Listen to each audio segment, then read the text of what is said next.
Hello, everybody. Happy Wednesday. Welcome to the middle of the week, the halftime show, the midweek shuffle. Welcome to the news. And yes, a busy one tonight, friends, as we, wait for Sim Update 5 to be deployed. We're all waiting now, terribly excited. But in the meantime, there's quite a bit of stuff going on that, we shall have a look and check it out tonight. And got a couple of add-ons here. Brand new sound set from Echo-19. We're going to have a listen to it. It's for the Asobo Grand Caravan, which is actually kind of cool.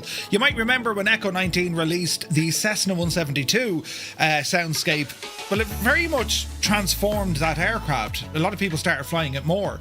And I'm happy to report it's going to be the same sort of stuff when it comes to the Caravan. Yes, we do have a high-fidelity Caravan now with thanks to Black Square. But with the default Asobo Caravan, it is that of the newer version, the EX variant, which of course has all the fancy glass cockpit paraphernalia. You see. Then we're going to check out a brand new visual effects add-on from TriTriSim. It's called GFX, the airliner package. You've seen similar-ish stuff before from Parallel 42. This is different. So we're going to see what it's all about and, how it behaves. And we're also here with PMDG's 737-7, the high detail update. Now, I know they've done it for the 600, the 700, the 900. We're waiting for it to ramble out onto the 800. But if you wanted to know, well, what's it all about? We're going to check it out for you here tonight. So looking forward to it. Also, a brand new work in progress, but OnAir are working on a brand new companion app I'd like to show and give you an idea of what they've been working on. And with Flying Fries, we return to the XF-11, the Howard Hughes machine, which is absolutely nuts. It just received a massive update. Version 3.0, so we're going to check that one out this evening as well. That on top of all this week's flight sim news and updates from SayIntentions, who have been absolutely flat out. So with that said, it's 13 degrees in Tipperary. It was considerably warmer earlier on. It's like 19 degrees at one stage. 'Twas roasting. Now, I was busy today. I was flat out today. You wouldn't believe how flat out I was. But now all the work is done and we're here. We get to relax. Even though this is technically when I go to work, like accountable work, you see. But very busy, and there's all sorts of cool stuff happening in our flight simulation universe, be it the upcoming events, be it add-ons, aircraft, plugins, software, hardware. There's a lot of stuff going on in our beloved sims, so we'll try and keep you up to date on what's happening in the world, you see. How is your day? Are you enjoying the weather? It's going to change, back to rain. I also see that Lidl are doing a robot lawnmower. It came up in me alerts. I was like, oh, Jay. And then I started reading into robot lawnmowers. Now, there's something you'd want to be afraid of. I mean, I remember Robot Wars. Anyone here remember Robot Wars, right? It used to be on BBC, I think. I remember that. Though they don't play nice. And then you kind of tie it into the world of, come with me if you want to live. Right. You're going to put a robot with blades out, close proximity to your house. Does anyone have a robot lawnmower? And if so, is it any good? Now, you might say, Murphy, that's the worst thing you could do. A man of your description, you'd want to be out there cutting the grass. I know, I did right, but I also think the the technology could be pretty cool, baseball size hail too. Wait, we had storms again last night, says Scott. Oh Jesus, really? I've no hat on today. The hats are beside me. They're living up there. Look up there. Showing off your grey hair tonight, yeah. Do you know what I kind of said? Do you know what happens to... You heard that, didn't you? Do you know what happened? Come here, hey, walking past, a drive-by slagging, that's what that was. Do you know when you see, like, plants in the garden, if you cover them, and they whittle and... You've done it now. They whittle away and kind of... Well, I was thinking, would that happen to me hair? If it didn't see sunlight and fluorescent... Crow. What do you mean Miracle Crow? I don't need Miracle Crow. I have a glorious mane of hair. It's gorgeous. I've seen lions in the Serengeti Pass coming saying, Jesus, look at the head in your man. I'd love that amount of hair, so I would. Have you been in the Serengeti? Yeah, but that's not entirely important right now. The important thing is I've lovely hair. Grey hair. I don't have grey hair. Do you think I've grey? Don't ask them. I don't have grey hair. I have beautiful, bright, blonde, peroxide coloured hair. Sometimes it's so bright it even looks white. I'm telling you.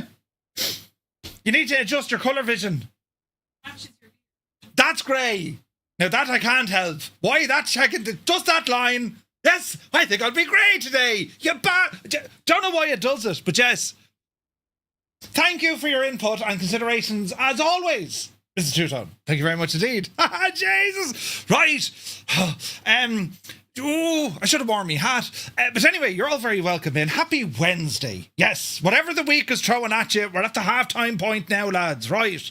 Monday's the hardest day. That's done. Tuesday is like, what is going on? That's now finished. Wednesday is a real case of, it's a long week. But now Wednesday night, you're thinking, well, hang on.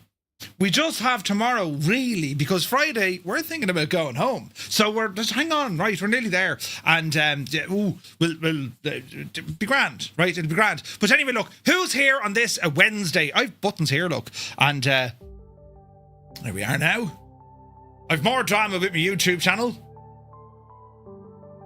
It's to do with licensing of music.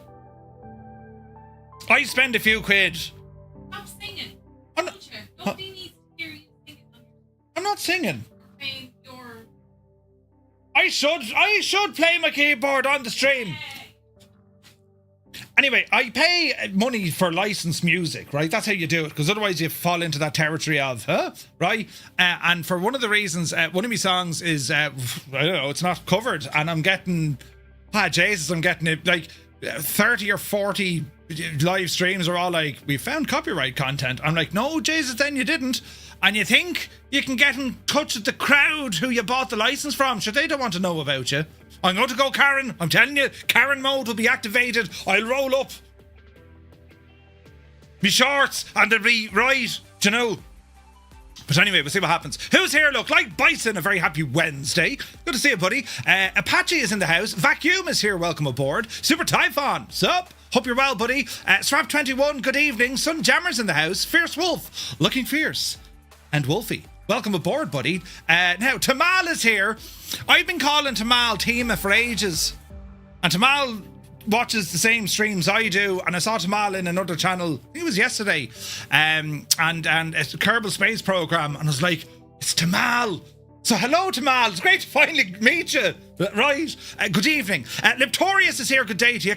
Commander Balosh, 17 months with a subscription to the channel. Thank you very, very much indeed, buddy. Hope you're well. Toto, 24.95, and Mrs. Toto. Mrs. Toto. Good evening to the pair of ye. See? Won't make that mistake again. Hope you're all keeping very well. APU Inspector, good to see you. We are halfway there, buddy. Mech Manser, happy Wednesday. Idle Cutoff, Cambridge calling. Hello from Tipperary. Good to see you, buddy. CP65 is here. Good evening. Sir Camsalot, my dude from Augushlon Nua. How is she cutting? Creo, hope all is well. Happy New's Day indeed to County Mayo. Sumner is here. He says 30 degrees in Naples today. I'm lurking by my pool listening to the news. Jesus, I'd love that. To be able to lurk by a pool. I'd probably get in a lot of trouble, mind you, if it wasn't my own pool, that is. But you know what I mean? Shuffle Shoes shuffles in. AJH John, hope you're well. The Impossible Face is here. Welcome, Ian. He says, good news day to all from a swelteringly hot and partially on fire coastal Aberdeenshire. 31 degrees in your living room. What are we in here? We're 22 degrees in here. Looking at me clock gadget on the wall. 22 degrees and 13 outside. We're grand. We'll be grand. Spitfire RAF 100 is in the chat. Good to see you. I don't know what I nearly said there. Jesus. Malky, good evening.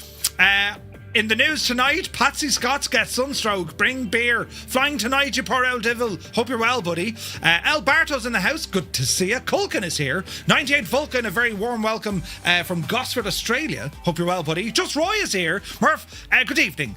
From a warm North Netherlands. Tomorrow, 24 degrees. Wait, what? Really? Stu Snape is here. A very good evening. Watching for 135 streams in a row. Stu, your IQ has also increased by 135 points. That's how it works. For every stream you watch, friends, you get smarter. Now, right.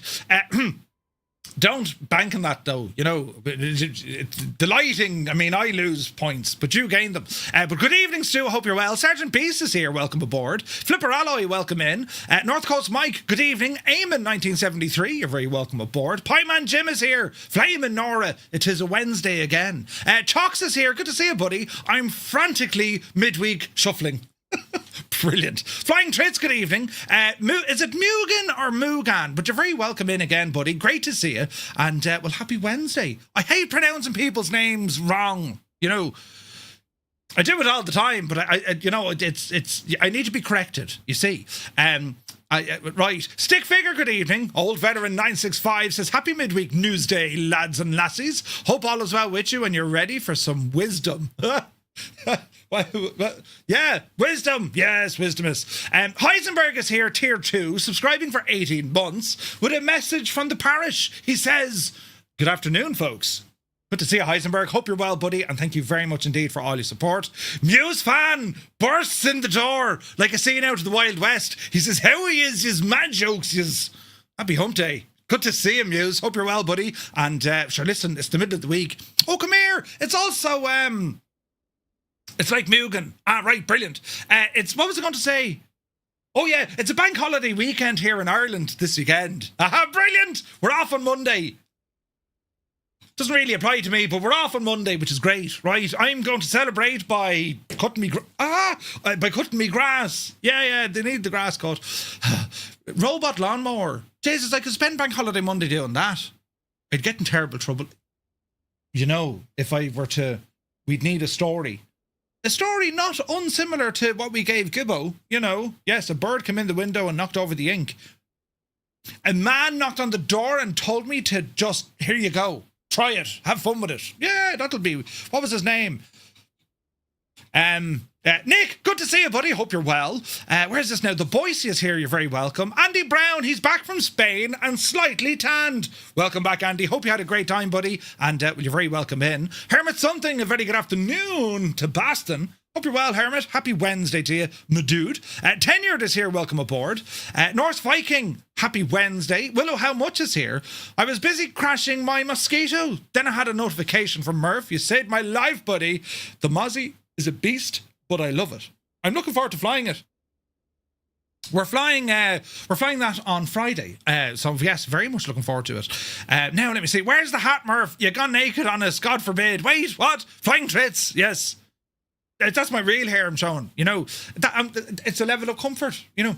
I'm comfortable in my surroundings. I can wear hats and t-shirts and sometimes no hats. Or t-shirts. Uniform Goose, good to see you, buddy. Hope you're well. I'm Pierce is here. Where's AI Wars? Yeah. We had storms again last night, says Scott. More tornadoes, Jesus. And baseball size hail.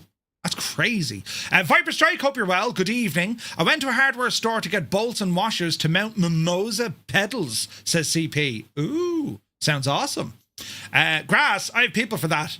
Ewald is here. It's driving around, quite happy with it. Man, Ewald.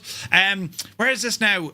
Photos by Kev is in the house. Good to see you, Kev. Happy Wednesday. Chalk says, yeah, who thought giving a robot knives would be a good idea? Yeah, right, do you know? Now where we're at. Well played, Viper. Wait, what did you do? Oh yeah, Jesus. Come on, Viper. Graying away as you do. What? Hair's overrated. Yeah. Grey and flesh-coloured hair. Yeah, it's a new technology, lads. It's like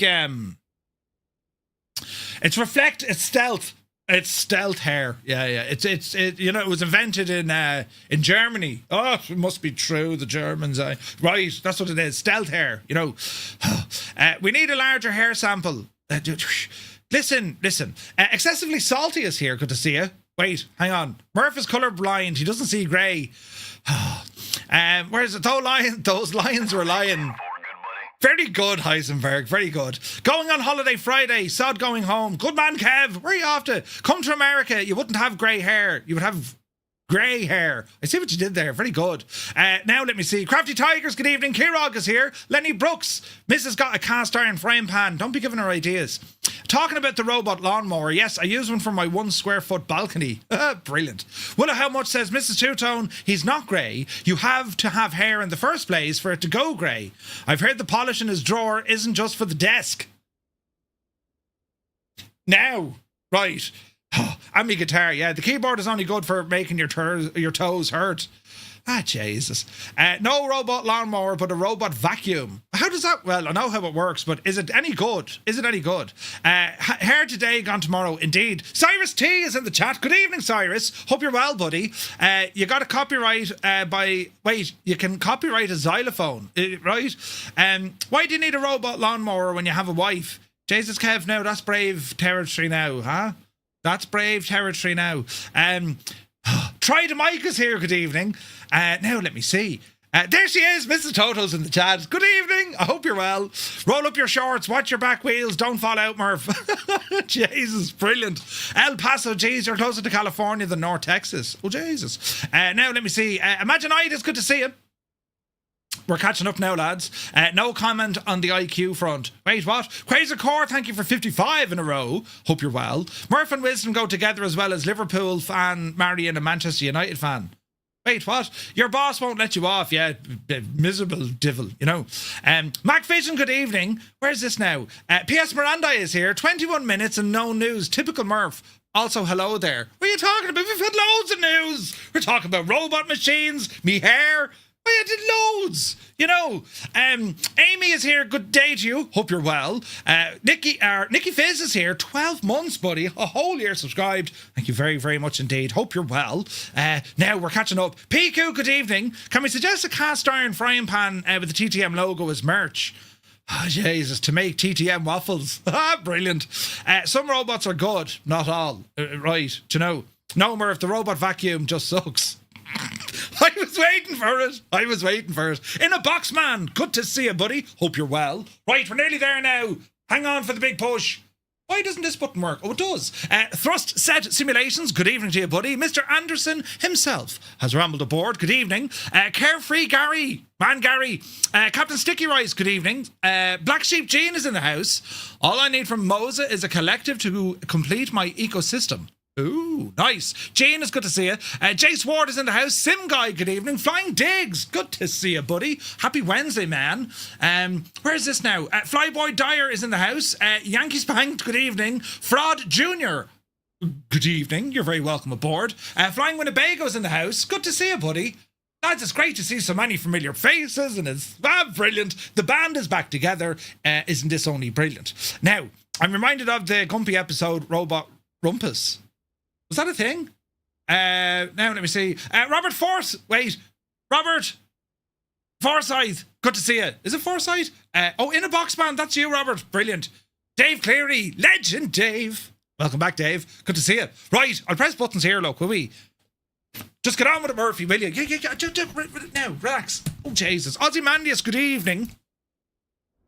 Now, this is all terribly nice. So here we are in Dublin, and we're going to be taking a look at a number of different things this evening. One of them, of course, being the 737-700 with the highly detailed update, or the high detailed update, or whatever they call it, right? We'll be checking that one out now here in a few moments, but we also have a lot of other stuff to get through as well. Now, let me see. I'm pressing buttons, so you don't have to. Now, is this working? Yes. No. Yes. Pause. Why doesn't that work? Wait, if I turn it off like this, and then turn on the gadget. Yes. Ah, that's brilliant. Sometimes my genius, lads. It's absolutely brilliant. Right, we're going to go to the news. And... yes. The news. Big shout out to Vasco over at MSFS and to Callum and the lads over at FS Elite, where we get all our news information from. So we'll start off at the beginning, lads. News this week: Bluebird, the 757, enters stage 2 beta as a Q3 2026 release draws closer. Now, when Bluebird Simulations confirmed a Q3 2026 release window for their Boeing 757 at FS Weekend back in March, it felt like the project had finally turned the corner. Now there's another concrete step to report. The team have entered stage 2 of their 3-stage beta testing process, which is, by their own description, the biggest phase of the entire program. In a Reddit post shared today, the developer confirmed that Stage 2 is now underway and it covers all major aircraft systems except for the EFB, which they say is about 50% complete. It is a significant jump from Stage 1, which began back in October 2025 with a small group of testers focused on specific system groups, and which the developer themselves acknowledged at the time could be considered a late alpha, given how many systems were still incomplete. Stage 2, however, is very much the real thing. According to Bluebird, feedback from testers have been positive so far, and performance across test systems has been reportedly solid. Stage 3, which follows, will be a considerably shorter process focused mainly on the EFB and cosmetic areas of the aircraft. Crucially, Bluebird say a release date announcement will come a few weeks after entering that stage. I'd be fairly confident we'll get a release date announcement probably at Flight Sim Expo. Just, the most concrete release timeline signal the team has offered to date for a project that has been in development since 2022 and has seen its share of delays and pivots, including a mid-development pivot from a mid-tier product to a full high-fidelity simulation. Just to give you a bit of background on this project started out, was going to be a fairly light but not arcade kind of a 757, and then it grew legs. And it went from being, it's going to be very good to, no, this is going to be the best. Like some of the communication we're getting from Bluebird is saying this is like top tier high fidelity. It's as real as you're going to get it. It's received an awful lot of hype, an awful lot of, this is going to be brilliant and whatnot. So I suppose we have to kind of wait and see. Like always, there has to be a pinch of caution here from a development team who are new, right? We haven't seen their other products before, and we've seen a couple of trailers. There was one here from Practically Geek, where he goes through what the aircraft is shaping up to be, and I gotta say, it looks impressive. It looks absolutely impressive. But whether or not that's going to be enough for us, considering the quality that's already out there with Phoenix, with I&I builds, with PMDG, with Black Square. I mean, with Just Flight, we have so many very high quality developers already. Not to mention Fly By Wire, who bring us that sense of high fidelity for free. Which is important to mention. I'm very excited about this project. It's a 757. I love the aircraft. We do have one over in X-Plane from Flight Factor, which it could do it an owl, but they're going to give it an update over there as well. But I'm very excited about this airplane. This, by all accounts, will be released this year. So I'm very, very excited to see what they're going to do here. Shout out as well to Practically Geek. He put together a lovely trailer. But yeah, it's going to be interesting. On the Flight Sim 2024 side, well, the situation is the same as previously stated. The initial release will be compatible with 2024. It'll be missing a couple of native features like the exterior interactive panels and walk-around mode. A fully native 2024 build is planned as a free update down the line. And then an Xbox release is also planned, but won't happen simultaneously with the PC version. So it's very much being built for 2020, but it will work just fine within 2024. And then we would expect a 2024 version. An area worth highlighting, of course, is the failure system. Bluebird confirms the initial release will include some failures, and then a more comprehensive system will be coming post-release. The team say that 200 plus circuit breakers modelled into the aircraft were specifically designed with failures in mind, which suggests the groundwork for something fairly deep is already in place. A feature list is promised sometime in June. The latest Navigraph survey, which places the 737 amongst the most anticipated aircraft in the community, is pretty much a reflection of how much goodwill the project has maintained despite the long wait. So we'll have to just wait and see, lads. Very excited to see it.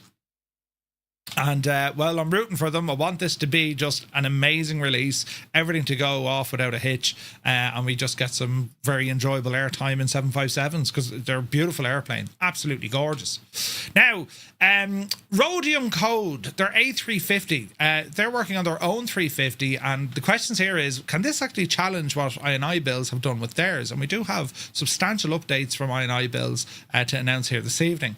The first dev update offers a bit of spotlight into what they're working on. So when Rhodium Code first surfaced a few weeks ago with a new A350 announcement and a very dark screenshot, well, the reaction from the community was a mix of excitement and also cautious curiosity, with probably another few people going, who cares?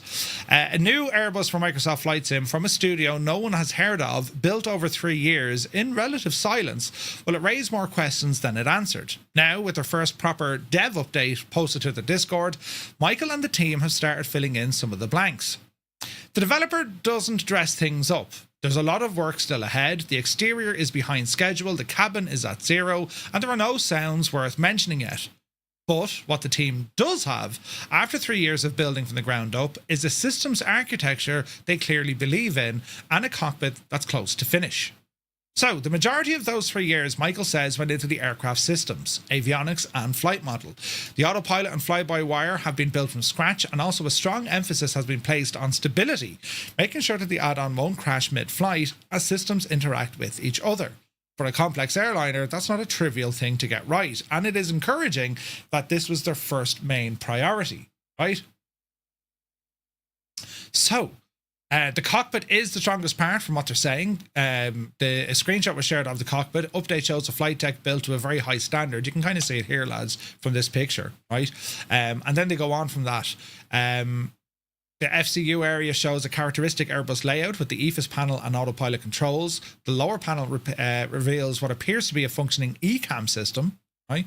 And so on. The second close-up screenshot gives us is of the main landing gear. And I'm going to say I kind of like what they've done here. Characteristic four-wheel bogie looking very well modelled and textured. But again, this is kind of early days. So on the exterior, the team say the focus so far has been on the harder structural problems like the landing gear, rigging and animation, wing flex and so on. The cabin hasn't been started yet. The windows in the trailer are blacked out as a result, something Michael addressed directly after spotting community comments hoping otherwise. Sound design also listed as a major area of work still to come.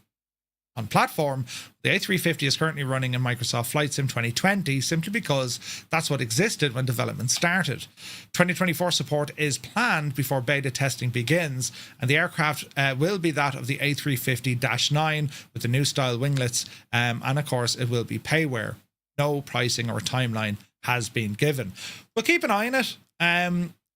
Competition is always healthy, when it comes to aircraft. We've seen that over the years. If you only have one studio making that aircraft, you're kind of stuck. So it's no harm having other options, right? And it'd be interesting to see kind of what way they go with it as well. So, interesting one to watch for sure.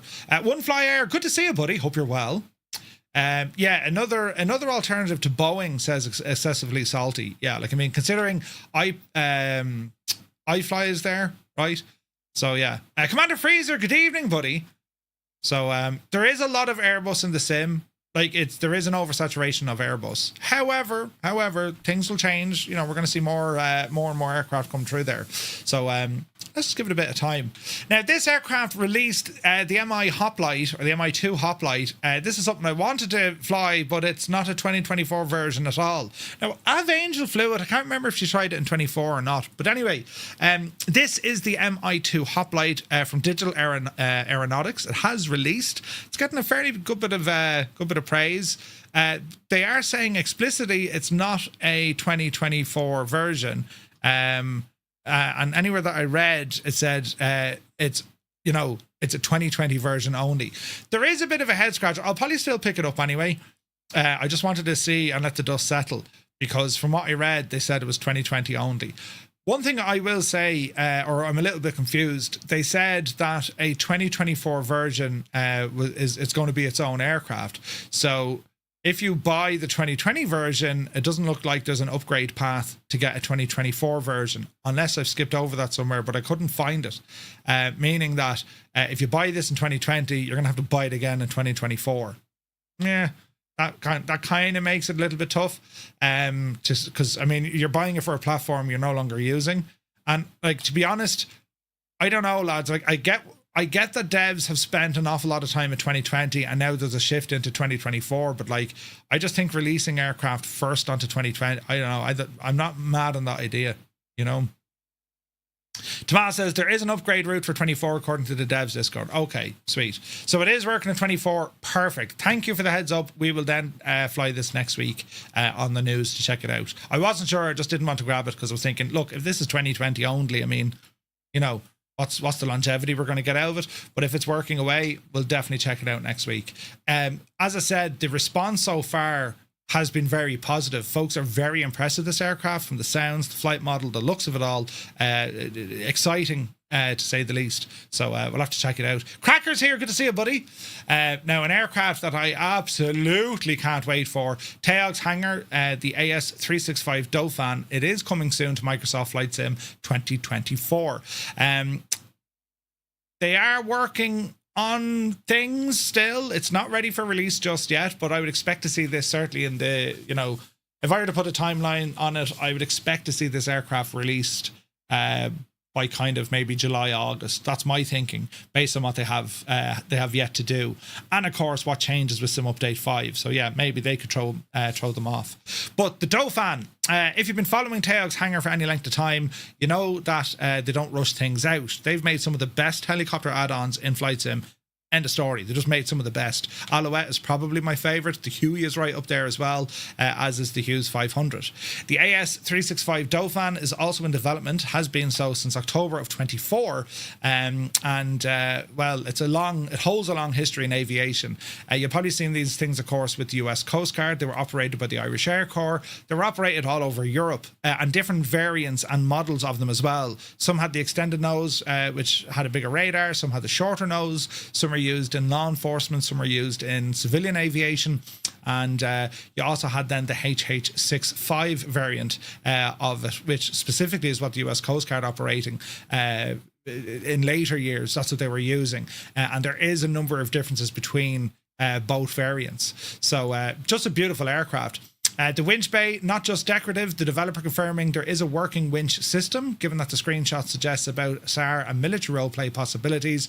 It looks like it's going to be a central experience when this chopper comes out. What's more striking about the Dauphin is how far beyond a standard helicopter release this appears to be. From the Discord updates, the confirmed feature list already stands out from the rest of the category.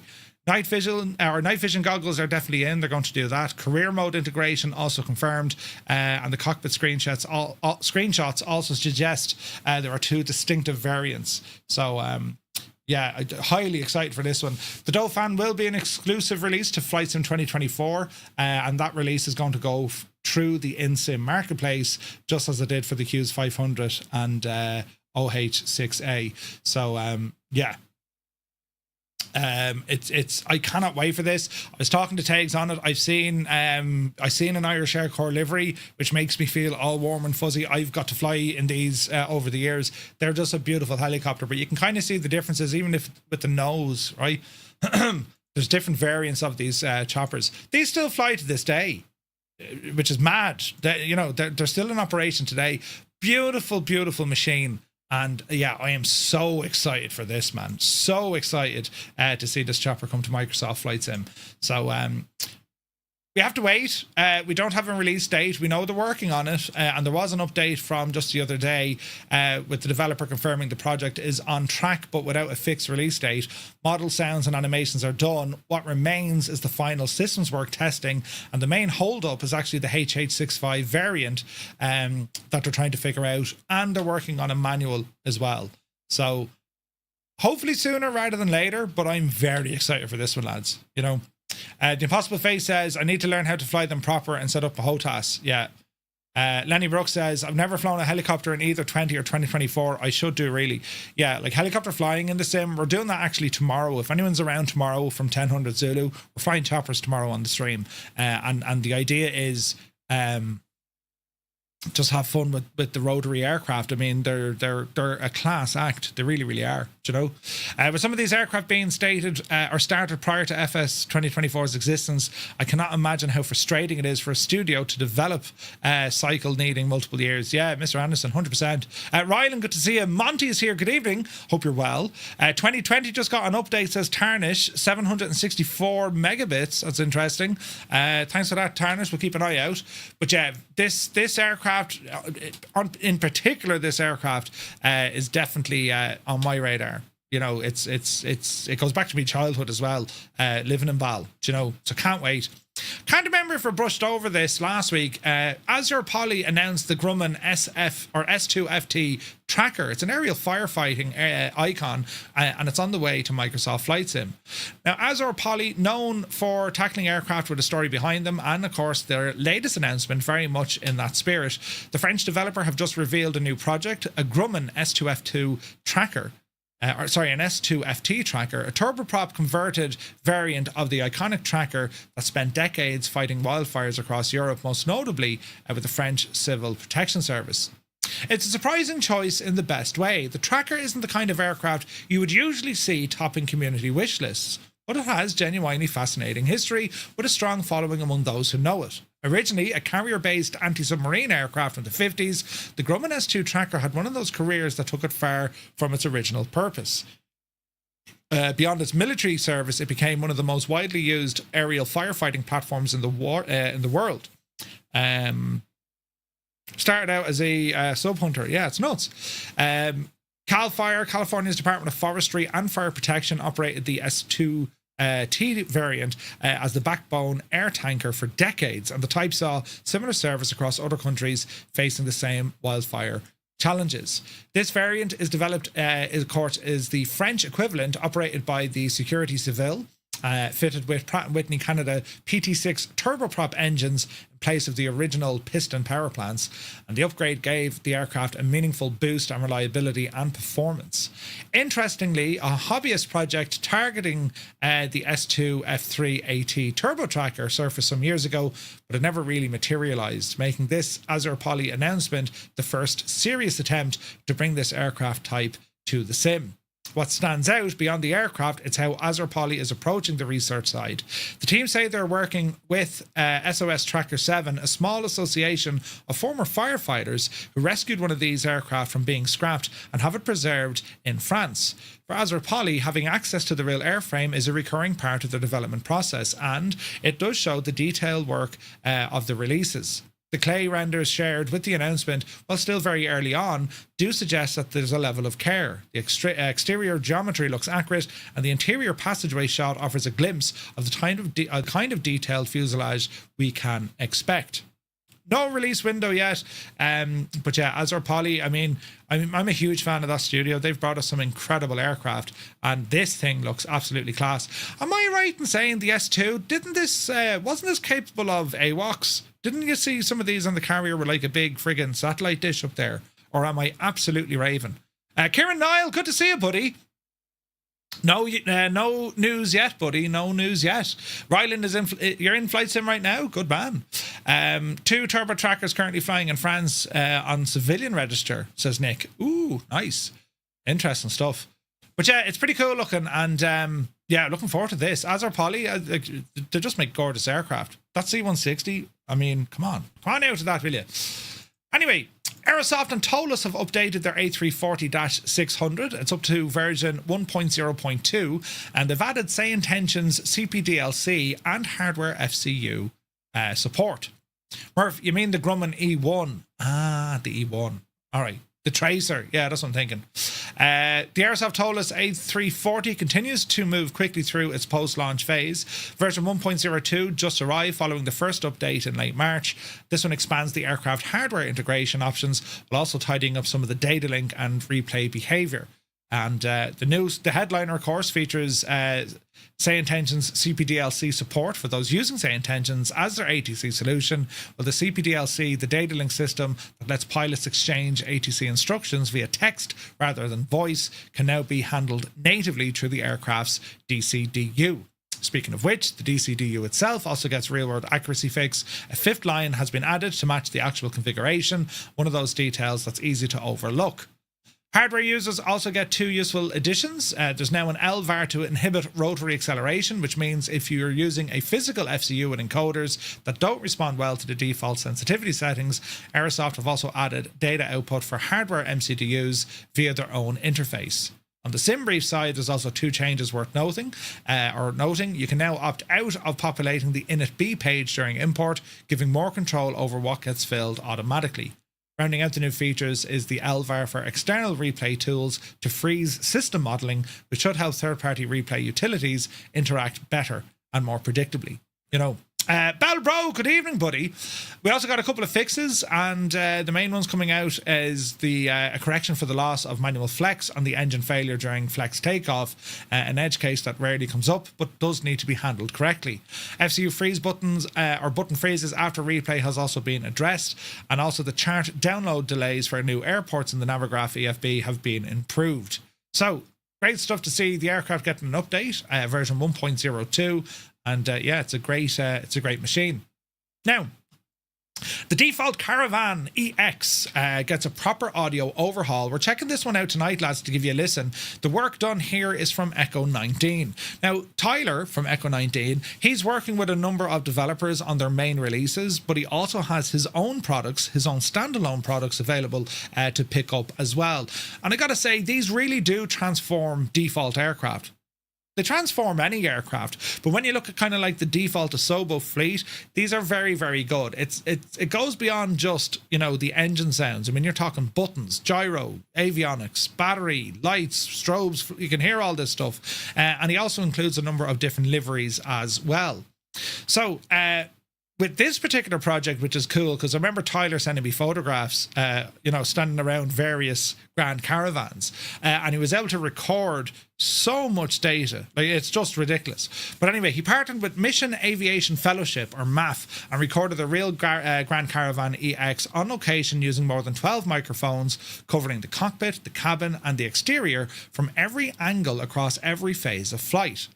The PT6 engine audio is a complete replacement from cold and dark startup all the way through to spool up, taxi, takeoff and shutdown. The propeller work runs in true ambisonic 3D surround inside the cockpit, with the prop tone shifting dynamically as you line up, roll out and lift off, something that the default Asobo model gets nowhere near.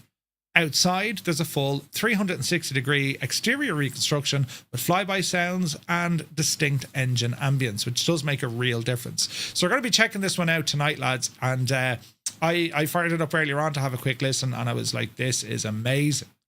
Now, if you're thinking, is this going to be compatible or not? No. This is not compatible with the Black Square Caravan. This has been specifically built for the default Asobo one.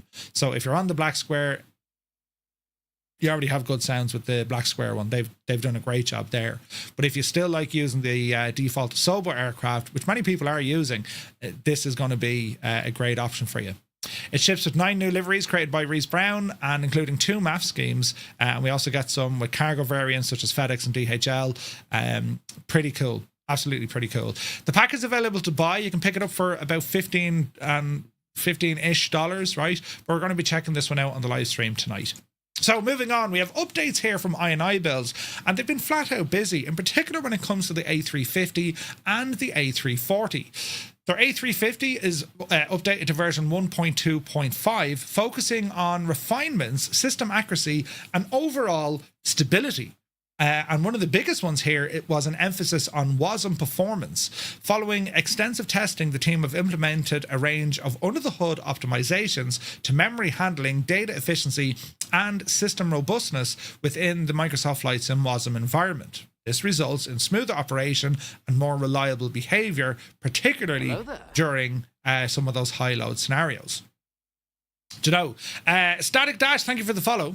So alongside the core improvements, the update also delivers a comprehensive set of fixes across key aircraft systems, addressing things such as the FMGS logic, the flight guidance behavior, navigation predictions, and also your MCDU functionality. Additional updates span across the EFB, the sounds, the aircraft model itself, and resolving issues with the en route mapping, missing alerts, and various animation and visual discrepancies, helping ensure a more polished and consistent experience. The main news here, lads, is awesome because it's the WASM stability. I think anyone who's having issues with these aircraft, it tend to point the finger back. Yeah, I had a WASM crash. This is what's awesome. I&I builds have done considerable work here. Strong focus on improving the overall WASM stability. Now, WASM it's a web assembly. Think of this as like a sandbox, a virtual sandbox, right? That developers can build their aircraft inside for it to work inside Microsoft Flight Sim's ecosystem. Right, that's what WASM is effectively. They can build it. Once it stays inside WASM, it's good. What happens is when developers make stuff and it goes outside of that WASM little sandbox, well then WASM crashes. And because the sim is still running, but the module crashes, well, the answer of the sim is, okay, there's been an aircraft failure. We won't crash it out of the simulator. You need to get landed and then restart. That's the idea behind it. So it's there's both sides on it. Either not clear enough instruction to a lot of third-party developers, or they're just trying to put too much into it. I don't know. Do you know? Echo Tyler, good to see you. Echo Tyler, Echo-19 Tyler. Tyler, good evening. We're checking out your stuff here now in a moment. So great news here. There wasn't performance and memory handling by reducing unnecessary data copying in systems, lowering transient memory usage and improving overall efficiency within that WASM environment. They also refined data access patterns to reduce unnecessary temporary copies, helping lower stack pressure and improve runtime consistency, particularly during high load scenarios. And they added additional safety checks across critical memory pathways to guard against invalid states. So it's been a huge update. So make sure you grab this update over on the Innie Manager, and it's for the A350 airliner. But wait, that's not all. The same WASM fixes have also been applied to their A340. This now being updated to version 1.0.11, bringing a strong focus on overall stability, just like the A350. Also with WASM improvements, just like the A350. And then the rest of it, a range of targeted fixes, primarily on the systems front of the aircraft. The update addresses several items in relation to system level issues, including corrections to the flight deck indications, trim and hydraulic logic, navigation behavior and MCDU interactions. Along with that, of course, we have the massive WASM update. So again, another huge update from I&I builds. You'll find it in your Innie Manager. And if you have the aircraft on the marketplace, you can pick it up through there as well. You know, so it's great. Jim, thank you very much indeed for the follow. The Impossible Face says, I'm after a 340 and I'm relatively new to them. Which one would I go for? But both variants offer you something a little bit different.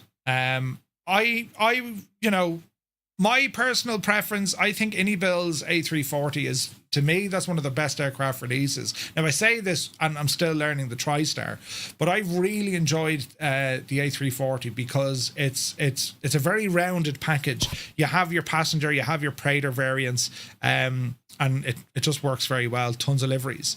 On the other side of it, the Tolus and Aerosoft one, it's still quite kind of young in its release cycle. They are doing a couple of updates here and there. Very capable aircraft. Very, very capable aircraft. You get the CRT screens as an option. Yeah, like Innie builds give you a lot more options. You can throw in the old CRT screens rather than LCT or LCD. So you have a couple of options there for sure, you know. PS Miranda says, I would like this A350, but I was so frustrated with the pop-up panels in the A340, I kind of lost the motivation to buy again. What was up with the pop-up panels? Haven't had any issues with the Innie 340. I love it. Yeah, it's a great machine. It's a great machine. I put this down as one of the finest, you know. Moving on, also an update for their TriStar, and a couple of fixes on this one. Introducing Fuel Jettison, an en route map path display, or an en route map path display, dynamic fuel on the PMS pages, and several PFB quality of life additions, including map dragging, a sync button for the landing performance calculator, and also a rudder tiller toggle option, and a couple of bug fixes there as well. The TriStar, the L1011. I don't know this aircraft enough yet. We've had one stream. We'll do another one next week. The stream that we spent on it, it's amazing when you can reference a real world operating manual and you come back into the simulator and the sim is doing exactly what that manual said it should do. This is a high fidelity aircraft, highly accurate, high fidelity, and it's something that, you know, if you really want to get your teeth into a new add-on and understanding the systems that Lockheed put in there, this is incredible.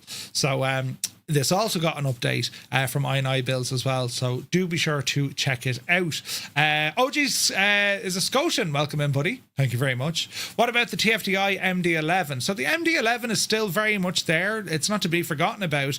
That is a solid aircraft. It got a great release update, or a great update, that's a while ago now, good few weeks ago. But they're still planning more and more for that aircraft. The MD-11, in terms of a trijet, I've spent a lot of time in that, man. We took it across the pond. We had a lot of fun with it. But I'm loving learning the TriStar as well. Like, we have two excellent options. We actually have three very good options, but we have two excellent options for the trijets. And that would be the L10, 11, and also the MD-11. So, we're definitely spending more time in the L10, 11, and we'll revisit the MD-11 for sure. It's a great airplane. It really is. So, great stuff there. Now, we'll take a quick ramble over to FlightSimTees.com. And the reason being is, well, I used to always have a little merch icon on the website for anyone who wanted to pick up the stuff. You don't have to. There's never been a reason for you to have to buy, our merch when it comes to the community. However, I was never entirely happy with the quality. And I struggled for ages and ages thinking, Jesus, between trying and finding sizes that would be correct, quality that lasts on for ages, and so on. It just became a pain in the ass. Anyway, since Gibbo has started up FlightSimTees.com, and he's done incredible things here, and it's just great to see, someone in our community able to push forward. And here's an idea. He's very passionate about it, and what kind of makes all this work, it's so good. Like, the gear is so good, right? Anyone who's bought from FlightSimTees.com, you know the story. It's good quality gear, right? But anyway, in addition to the t-shirt, the hoodies, and the zuddies, and I've been showing off a couple of caps. Gibbo sent me down 2 hats that I've been showing off. Here's one here with the custom call sign. You can get a custom aircraft put up there. They're all available to order right now, right?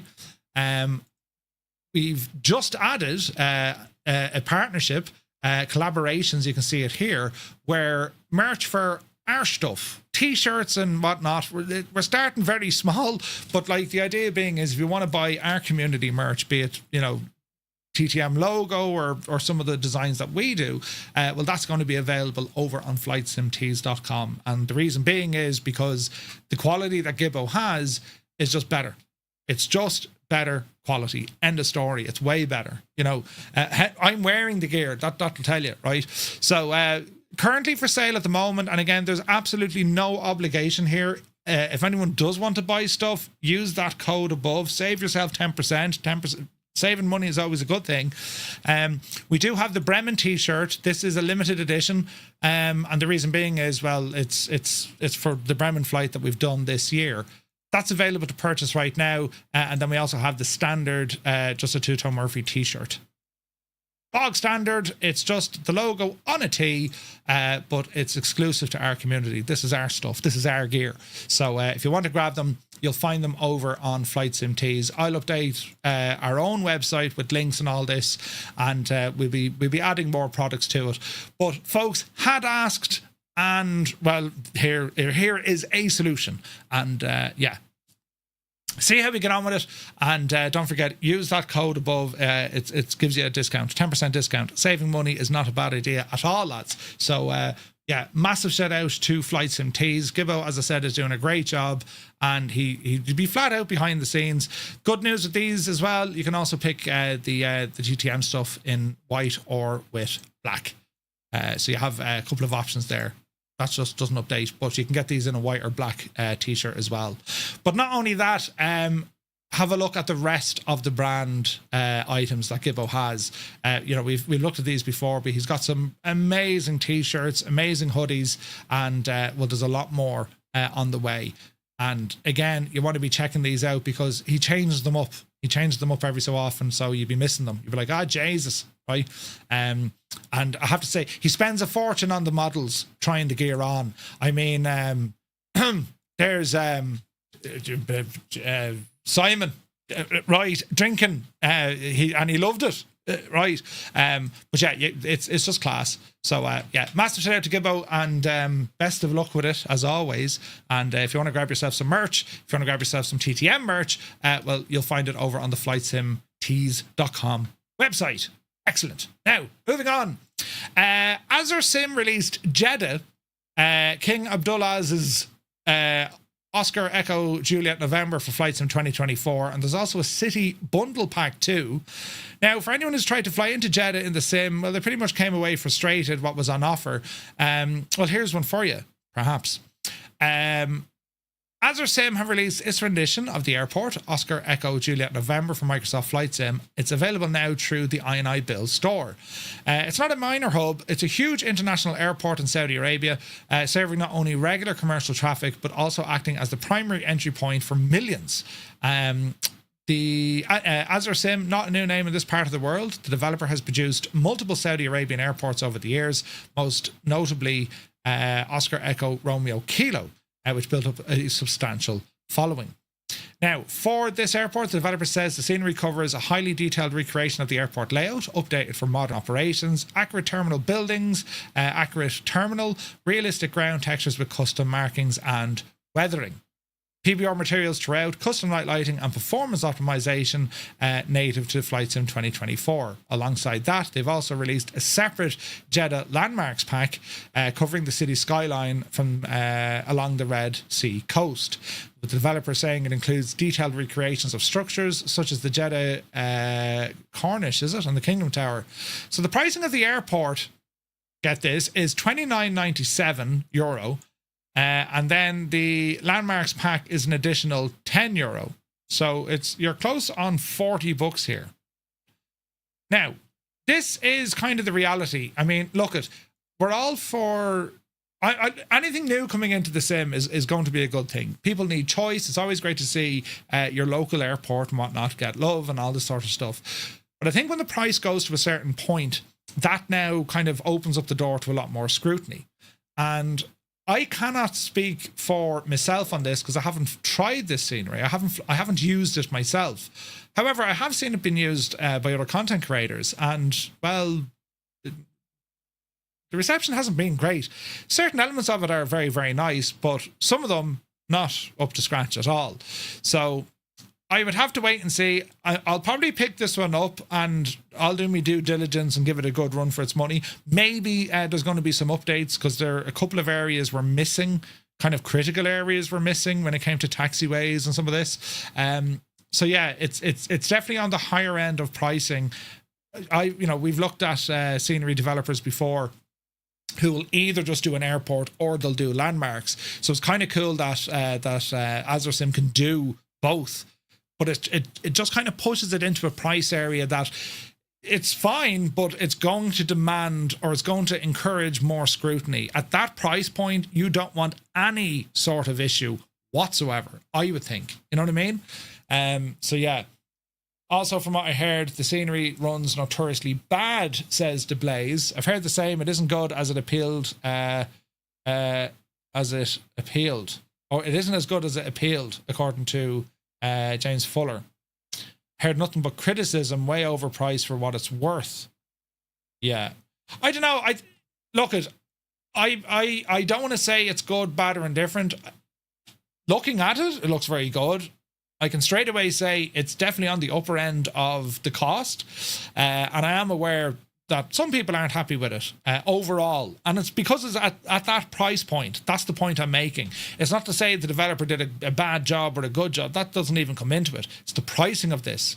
That's why people might feel a little bit kind of taken back from it. But we'll have a look at the trailer and see what you think of it as we kind of run her on here.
Now, there is no doubt, I mean, from the trailer we're watching, this does look absolutely phenomenally good. It just does. From the trailer perspective, this looks so highly detailed. There's beautiful models here. You know, the buildings, the textures on the ground, the markings, everything here looks on point. It looks fantastic. Again, I think the biggest sticking point here isn't necessarily, you know, a whinge and a moan about the quality of the add-on. It's the price of the add-on. And, you know, a very strong point to make. This pricing point, you are at that level of aircraft. I mean, that's the reality. You can buy aircraft for the same price. One thing, though, that is very good, and AnyBuilds are the publisher behind this. When we spoke to Ubaid at FS Weekend, don't forget, lads, AnyBuilds do kind of annual, multi-annual sales. Massive sales. So perhaps this may not be something that's on your radar right now when you're looking at around kind of, you know, $36 US plus an extra $12 if you want the landmarks. This could be something, you know, this could be something you'd look at maybe if there's a sale. It is important to note as well, if you do want to buy the airport and the landmarks, you can use a certain code. It's here on the screen. That'll save you about £4 off it. So yeah, look, I think for anyone who wants to fly to this region, it's a no-brainer. I mean, look, you're going to grab it. Whether or not you want the landmarks, that's anyone's choice, but you're definitely going to want to fly with like the best quality you can get from here. But I think the pricing point is, that's where the story is, I think, from this. It's not to take away from the development. It's not to take away from the work that's gone into it. I just think, you know, in this consumer world, we're looking at this and we're thinking, Jesus, that's a €30 scenery. That's up there, lads. $30 for like, that's, you know, 30 quid. When sceneries first started coming out from Microsoft Flight Sim, they were like a tenner. Then they started going like to 15. Then they became 20. Then we're seeing 25. 20 to 25 is kind of the norm for these kind of big airports. Now we're seeing 30 and an extra tenner for landmarks. It's like, put it back there now a little bit, you know. I think that's where the issue is. But anyway, I'll have to pick this up to check it out. It looks great. I mean, from the trailer perspective, this looks like a fascinating airport to go explore in. But yeah, be interesting. Shadow Mage, good to see you. Hope that you plan to fly in and out of Jeddah constantly for the next 6 months. Well, that's the thing as well. I mean, if you're going to be flying in this region quite a bit, it's kind of a no-brainer, right? I mean, yeah, I'm always flying there. Maybe you're using this as a cargo hub, or you're doing rotations there in the sim. You know what I mean? But it's great to see it released. It's great to see the developer kind of bring this level of quality. But there seems to be a bit of a mismatch rather with the pricing. I have to check it out. I can't say it's good or it's bad until I check it out, and I'll be happy to check it out. I'll pick it up there during the week.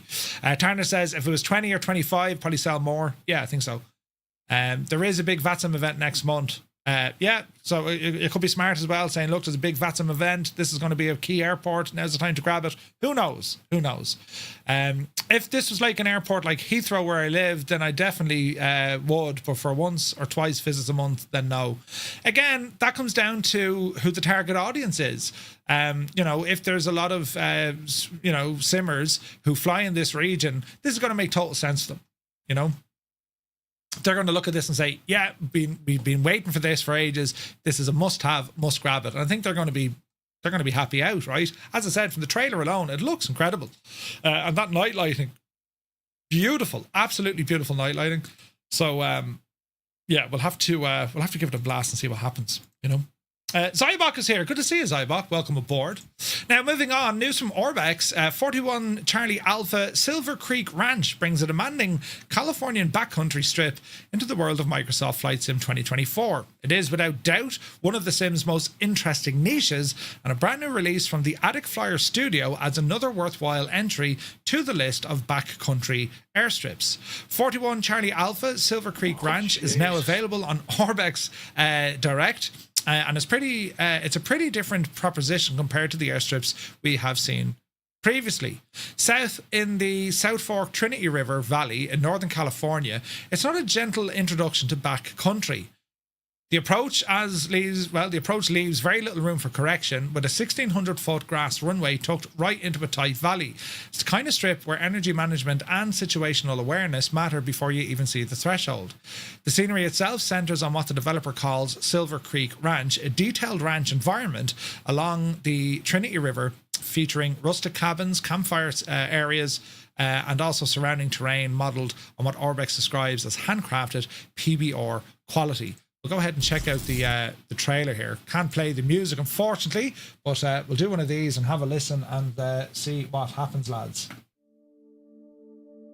Wouldn't lie to you, doesn't matter what I do. What a song to play. She's got a hold on me. She knows how to drive a truck, but she lets me pick her up when we're going dancing. My heart stops beating when my headlights shining on her. She's my country girl. I couldn't tell you what she's doing with me. She's so damn out of my league. She's a little bit crazy on the weekends, dancing in her red dress, and I love the way she looks in my eyes, and I'm feeling like midnight's getting closer, and I just wanna hold her in my arms till the sun comes up. She's a little bit country. Very, very pretty scenery, and I have to say that was hilarious. Old Redman's like, cut again. I tried to scroll Murphy's screen. Did you try to scroll down on this screen, Scott? Jesus, that won't work, Scott. Brilliant. But anyway, this looks really, really nice. Beautiful setting. And for California backcountry simmers, Orbex also offering a California airstrip bundle that pairs this airport with other regional strips at a combined saving through individual pricing comes in at around €10 each. You can buy this right now over on Orbex. But yeah, it's pretty cool looking. I got to say, it's a beautiful setting. And it is a very different type of flying. I mean, you transition from the airliners to this, it's night and day in the difference, is the L backcountry. So it's pretty cool. So great to see that. Now, 123 Flight Sound automates cabin audio in Microsoft Flight Sim with full flight phase detection. Getting the cabin atmosphere right in Flight Simulator can be an important aspect of the experience for many simmers, but it's easy to get into a situation where you load your flight and you remember to trigger the boarding music, then you forget the safety announcement, and by the time you're at cruise, the immersion you were going for, well, it's gone. That's the problem independent developer Stefan Simons set out to solve with 123 Flight Sound, a free cabin sound utility for Microsoft Flight Sim, and version 3.0 just released a few days ago. The headline edition is a SimConnect based autoplay system that reads live flight data directly from your sim once per second and uses it to determine which of the 6 flight phases you're currently in. Are you parked at the gate? Are you taxiing out, cruise, descent, rollout, and then parked arrival? Each transition triggers the corresponding cabin audio automatically, from boarding music at the gate through to the arrival announcements. I wanted to create a tool where you just start it, load your flight, and forget about it, Simon says. Version 3 finally delivers that experience. There's some thoughtful logic on how the detection work. Phases only advance forward, so a brief drop in airspeed on climb won't accidentally reset the sequence, and the system filters out unstable sensor readings to prevent false triggers.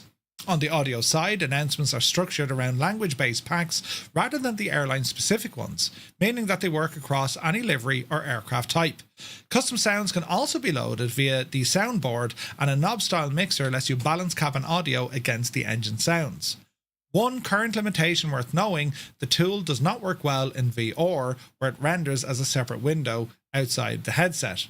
They have acknowledged this and are hoping a fix will be coming very soon. It works with both 2020 and 2024, and it has a 0 FPS impact. Since its initial release, it's already passed 1,200 downloads. It's available over on flightsim.to. Universal Announcer, yeah, absolutely there. And if you're using the likes of SayIntentions, they handle cabin announcements, customized cabin announcements very, very well also. So we have a lot of options here, Walk mode in the lift would be amazing, says Briggsy. Yeah, 100%. Sprockets, hope you're well, buddy. Yanni Vision, welcome in. Hope you're keeping well. Parallel 42 addresses SimFX for Microsoft Flight Sim 2024. It's not about what's possible, it's about quality. This is an interesting one. So the recent release of TriTriSim's GFX airliner has done something interesting. It has reignited the conversation around Parallel 42's SimFX and why it hasn't made the jump into Flight Sim 2024. Parallel 42's managing director, Edson, has now put out a statement specifically to address this and the nuance it is worth considering. Now, we're going to be having a look at the TriTriSim product tonight, but I thought this was an interesting story. The developer is clear on one point. The absence of SimFX and the immersion packs from 2024, it's not a question of whether visual effects are possible in the new Sim. It's not that visual effects in 2024 aren't possible. We never said that, said Edson. The issue, they say, is that the limitation of 2024 prevent them from meeting their own quality bar. SimFX, as Parallel 42 describes it, a global visual effects utility, works generically across most aircraft without needing aircraft-specific updates or indeed user input, in handling things like the engine heat, contrails, touchdown smoke and auroras. The immersion packs then build on top of that foundation with airframe-specific effects, getting both to work in 2024 the way they did in 2020, the developer says would require techniques that are intrusive by nature and high maintenance, and in some cases would involve shipping third-party intellectual property in the form of behavior files that Parallel 42 don't own.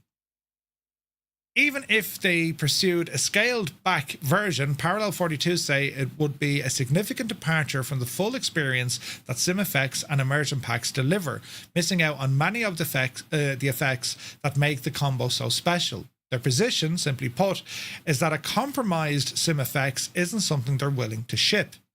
The story up to now, including in our own coverage back in May, was that Parallel 42 had hit a wall with the 2024 architecture and it was starting to explore additional options. The new statement doesn't contradict this, but it does sharpen the message. The bar they're measuring against their own SimFX in 2020 and 2024 currently can't clear it. None of that diminishes what TriTriSim have built with GFX. The two products are taking different approaches, and GFX is very much its own thing. Parallel 42 remain active in 2024 with other products. SimFX and the immersion packs for now stay on 2020. It's an interesting kind of thing because, I mean, Edson letting us know, listen, if we were to do it, the only way we can make it work that we want in terms of our own quality control, we would have to kind of make it ship with all sorts of stuff in order to get it there, and we don't want to do that, which is fair enough. Are they saying perhaps this is the way that TriTriSim have gone? I couldn't tell you. But it's definitely interesting. I, for one, loved the SimFX immersion packs. I thought they added something really cool to 2020. Are they needed as much in 24? Kinda, sorta. But it's a hard one. You know, it's a hard one to kind of explain. But it was good to get insight from Parallel 42 on this, because there's no doubt that TriTriSim's GFX airliner is a kind of direct competitor to the same kind of niche that Parallel 42 were going with. Regardless of, you know, its capabilities, the idea of bringing visual effects to your sim in terms of contrails, you know, heat blurs, vortices around the wings, this kind of stuff. But yeah, we're going to be checking it out tonight to see what it's all about for sure. Cyber Dammy, good to see you. Default AI traffic in Flight Sim 2024 gets a serious upgrade with 1,000+ real airline liveries. This is a new product. Default AI traffic in Flight Sim 24, it's always felt a little bit thin, and the aircraft are there, and Asobo does include a selection of liveries, but the variety runs out quickly. You load into most airports, and you can see the same handful of airlines cycling through. Willow, how much? Thank you very much indeed. Andy64, welcome in, buddy. Willow, thank you for the bits, buddy. You load into most airports and you see the same handful of airlines cycling around, with little sense of regional mix that you'd expect in the real world. Bravo Airspace is looking to address that with ATG Airline Traffic Global. It's available now on the official marketplace for about €20. The package adds about 1,000 liveries from more than 160 airliners to the simulator's default AI traffic models. No external app, no injector, no subscription. You install it through the marketplace and the airlines show up. The timing is also worth noting. With the recent end of FSLTL's live traffic data services, it's prompted some PC users to take a fresh look at what the simulator offers out of the box. The default traffic has been part of that conversation. ATG doesn't replace FSLTL or fill the same role, but it does promise to make the default experience considerably more convincing. Now, the head scratching on this is, if you were to use the default built-in sim AI traffic, it's not very good. They 5 or 6 of them appear on the runway at the same time. There's no scheduling. There's no interaction properly with ATC. It's rough, to say the least. Now, it does track, Microsoft do have their own data being injected in there, and it's costly. And they will do ADBS or ADSB tracking with that. FSLTL, they're going to be dropping their ADSB tracking, right? You can still use their models as a traffic modeling source, right? But in terms of injection, FSLTL won't really be able to handle that. It'll be able to do static aircraft, so that'll be correct-ish aircraft in the different regions you fly to. But in terms of them moving around and flying around, you're not going to see that. I think where this product probably fits in a little bit better is the fact that it's on Marketplace. This could be aimed very much so at the Xbox pilots, because for Xbox, well, you don't have a lot of options of getting kind of this sort of a solution in play. So PC users, there are now, there's multiple third-party traffic tools to consider. For Xbox, well, it's very different. Bravo Aerospace built and tested this package on Xbox, and the results based on the screenshots they've shared do show a more convincing mix of airliners in the sky. It's using Microsoft's data, but it's using these new models, which is a huge update for Xbox. If you're on the PC, you already have the models from FSLTL. You can use IVEO models. You can use Just Flight models. And then when it comes to traffic injection, where FSTL did a lot on AIG, you still have traffic injection options available outside of those, which is, you have multiple options. You can use real traffic with PSXT. SayIntentions have a phenomenal traffic injector system, and there's others to note as well. If you want AI traffic, you know what I mean? So a few things to be aware of. It works on top of the simulator's real-time online traffic, so it provides the visual layer rather than generating its own schedules. You'll still want real traffic online enabled in the sim settings, and the developers recommend spending a normal amount of time at airports rather than jumping between different locations, as the live traffic system has to populate over time, So it's not new models, Murph. It's really just a big livery pack. It's 1,000 liveries they've added, correct? Yeah, correct. There's 160 airlines with liveries. So it puts these on top of the simulator's default AI traffic models. Correct and right, Malky. Now, if this is a 2020 thing, you'd be pulling your hair out, because the models that they had, the default models, were woefully bad. They have gotten an awful lot better in 2024. So yeah, I don't know. It's you now have livery options, which, for, as I said, on the Xbox, this is a good idea. But I think for having that sort of AI aircraft tracking or injecting traffic into your sim, I think the base sim one still has a way to go. The stock models for 24 are really good. Yeah. They're awesome. Real traffic works with X-Plane, OpenSky. Oh, really, Roy? Interesting. Yeah, pretty cool. But yeah, something awesome there.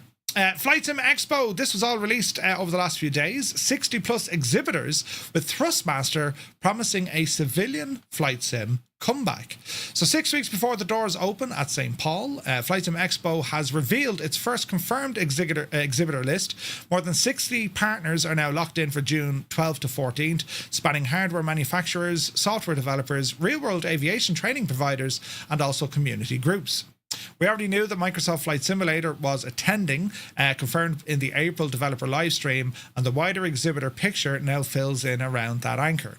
Perhaps the most interesting signal is the entire press release from Tim Gorham, which is Thrustmaster North American marketing director. He describes FS Expo 2026 as the company's biggest booth yet, and adds that after a few years of expanding into space and combat sim, this year's presence is all about civilian flight sim. The company say attendees will be able to try multiple cockpits, including dual command stations that allows 2 pilots fly together. this is potentially huge from Thrustmaster. They could have a brand new product line up here. The hardware floor beyond Thrustmaster, the hardware presence, well, it's big. Expect the usual. We're going to see Honeycomb, Virtual Fly, and also we're going to see Wing Control. Of course, they'll be there. Rosefire, Doff Reality, Octavi, Pimax, they've all signed up to this. Interesting, we don't see Moza at this. Software and community list, the ecosystem, Navigraph confirmed, Fly-by-Wire, SayIntentions having a big deal at this. Aerosoft, MK Studios, Soulfly, and Grinelli designs amongst others. Combat Sim getting a huge space, and Wing Control have also said will also have a large DCS presence at their booth, and Flight Sim 2026 or Flight Sim Expo 26 will introduce a combat arena presented by Grinelli Design, where attendees can compete in aviation-inspired contests. That's pretty cool. So the Parallel 42 Exhibitor Lounge returns for exhibitors. Managing Director Edson said the space is for developers to take a break, grab a coffee, and connect away from the main floor.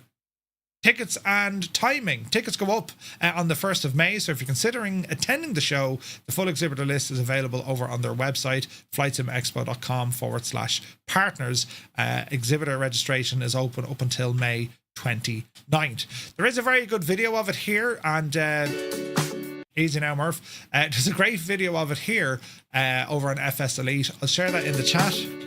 It's well worth a look. Callum and when we go there, Callum and Evan take us for an out spin around, and they're talking about all the different exhibits that's going to be there, or exhibitors that's going to be there. But they also give us a look of. They also give us a look of what the whole region, the whole area is going to look like. Grizzle, thank you very much indeed. Good evening, ladies and gentlemen. Grizzle, thank you very, very much indeed for the raid, buddy. I hope you're well. Hope you had a great stream. Allow myself to introduce myself. It's younger looking you're getting, do you know? Thank you very, very much indeed, buddy. Hope you're well, and a very warm welcome in, guys. Joe Hoshi, thank you for the follow. Minecraft Slayer, thank you for the follow. Good to see you, lads. Fun one today. Sweet, man. Awesome. I'd be lurking the whole time, Grizzle. You know, it's just, I don't want to put you off with my outstanding egetry, you know. But yeah, I'd be lurking there the whole time, buddy. You're absolutely smashing it. I'm loving it. And even did a bit of racing yesterday, I think. So yeah, great to see you, and thank you very, very much indeed for the raid. Caleb is here. Come here. Grizzle, would you ever go to a Flight Sim Expo? It's far away from you, I know, but would you go? Think of the crack we'd have, you know. Evan has a good choice in t-shirts at the end. He does. Evan wearing a beautiful t-shirt at the end, showing off the Flight Sim Tees t-shirt. Deadly, isn't it? Absolutely deadly. But anyway, very exciting stuff when it comes to Flight Sim Expo. It's only a couple of weeks away, and yeah, looking forward to that event for sure. Now, Flight Sim Weekend. There's a bit of drama here. He's ready. Grab your popcorn. Flight Sim Weekend announced a new location. There's a brand new venue for 2027. FS Weekend is on the cards for next year, says Grizzle. Nice. So here's one. Yeah, there's drama here, right? James Fuller, good to see you, James. Hope you're well, buddy. And yeah, there's a bit of drama, right? So Flight Sim Weekend, as we know it, they're moving it from the Aviodrome, and they're going to Utrecht, right? However, there's a bit of head scratching. Wait till you hear this, right? There's a wrinkle here worth mentioning. According to the organisers, the former host venue, which is the Aviodrome, well, they're planning their own Flight Sim event in March 2027 without involvement from the Flight Sim Weekend Foundation. Now, the Flight Sim Weekend Foundation is Jan and the lads, and they did the Flight Sim Awards and everything that we know of. The Aviodrome were like, we're doing our own. Huh? And get this, the organisers are clear that this is not the official FS Weekend, and that the FS Weekend name and brand are subject to a formal legal dispute. So someone peed in someone's coffee, and someone gave someone a slap in the back of the head, and right. So as it stands right now, Flight Sim Weekend, right, as they're calling it, Flight Sim Weekend 2027 is going to be held at Expo Houghton or Hooten, which is just outside of Utrecht in the Netherlands, right? And that's a significant step up. It's a large venue, over 3,000 square meters. Now, when you say it's a large venue and numbers of how many people can fit in or fit out of the building, I think, a bit of a complaint was this year at the Aviodrome, it was so busy. As in, it was too busy. And bearing in mind, there was add-on buildings put in place for that, with any bills having their own facility in there as well. It was just too busy. There wasn't enough catering. Not enough toilets. It was just busy. So, what Flight Sim Weekend are saying, right, we're going to move it to a new venue now. And this is a purpose-built event centre, meaning that we shouldn't have these same sort of headaches when it comes to getting our, exhibitors in place, given the equipment that they need, access to catering, access to toilets and all this kind of stuff and whatnot. Okay, that's the first part of the jigsaw. So that's what they want to do. However, those in the Aviodrome are, well, no, we're doing our own FS Week. You can go where you like, but we're doing our thing. So where you have Flight Sim Weekend saying it's going to take place on the 3rd and 4th of April, right? Well, you have the Aviodrome saying, well, we're going to have our own event and it's going to be on in March. What are your thoughts on this? I mean, if you live in the Netherlands, you're laughing, you now have 2 events. But like, I don't know. A lot of people had said they were quite happy that it's always in the same venue year in and year out. For a lot of reasons. It's easy in terms of their logistics, they know exactly where they're going, all of that.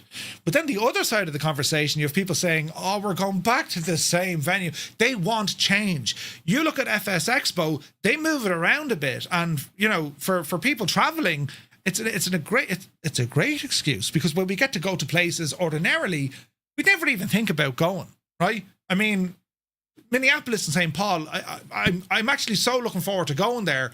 If you were to ask me last year, before we knew we were going there, I'd be like, where?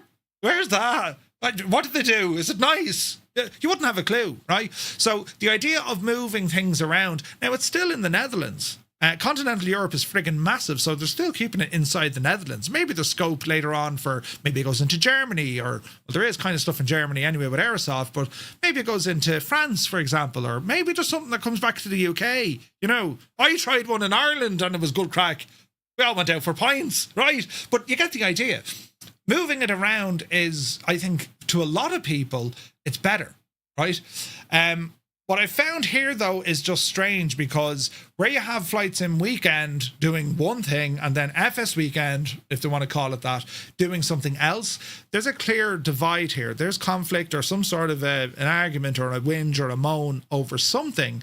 And they're saying, no, we're going to do our... Like, from the Aviodrome's perspective, they could probably argue, listen, it's been held at this venue for the last number of years. How many years, I couldn't quote, but I'd say it's a lot. For a lot of years, it's been at that venue every single year. From the organisers' perspective, they're saying, listen, we've reached the ceiling. We need a bigger space. We need to be able to travel around and, try out different venues, which is very much kind of like the FSX approach.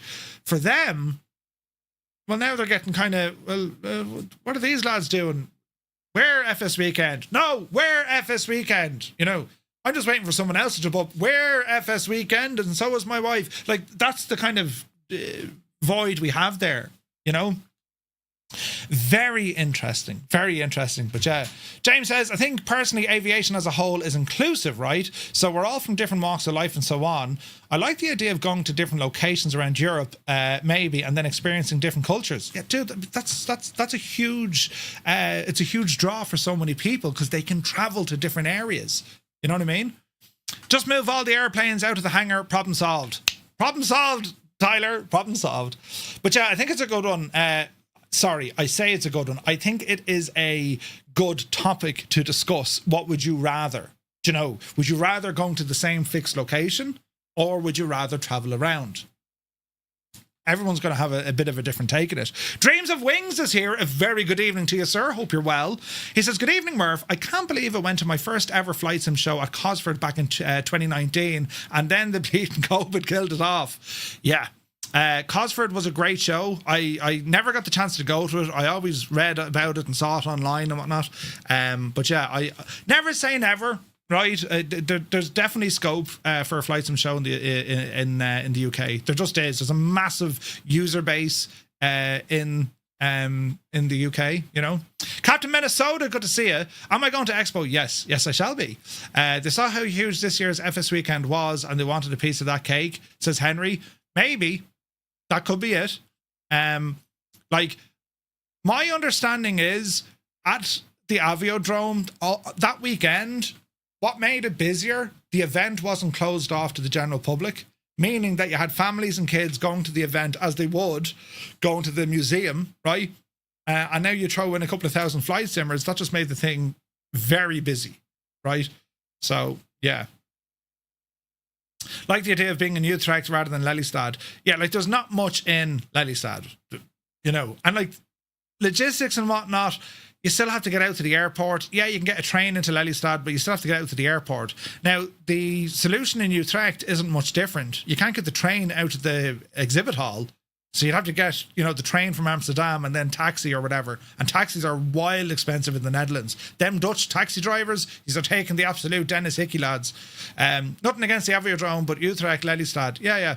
I would love to see the museum, but I guess the frequent attendees have been there. They're probably bored of it. Yeah, it's one way to look at it. My first FS show was in 2015 at the Helicopter Museum in Weston. Ooh, Weston! A flight sim show in 2015. Jesus. Tuga says, I did Cosford a couple of times. Pretty good for its day. Yeah.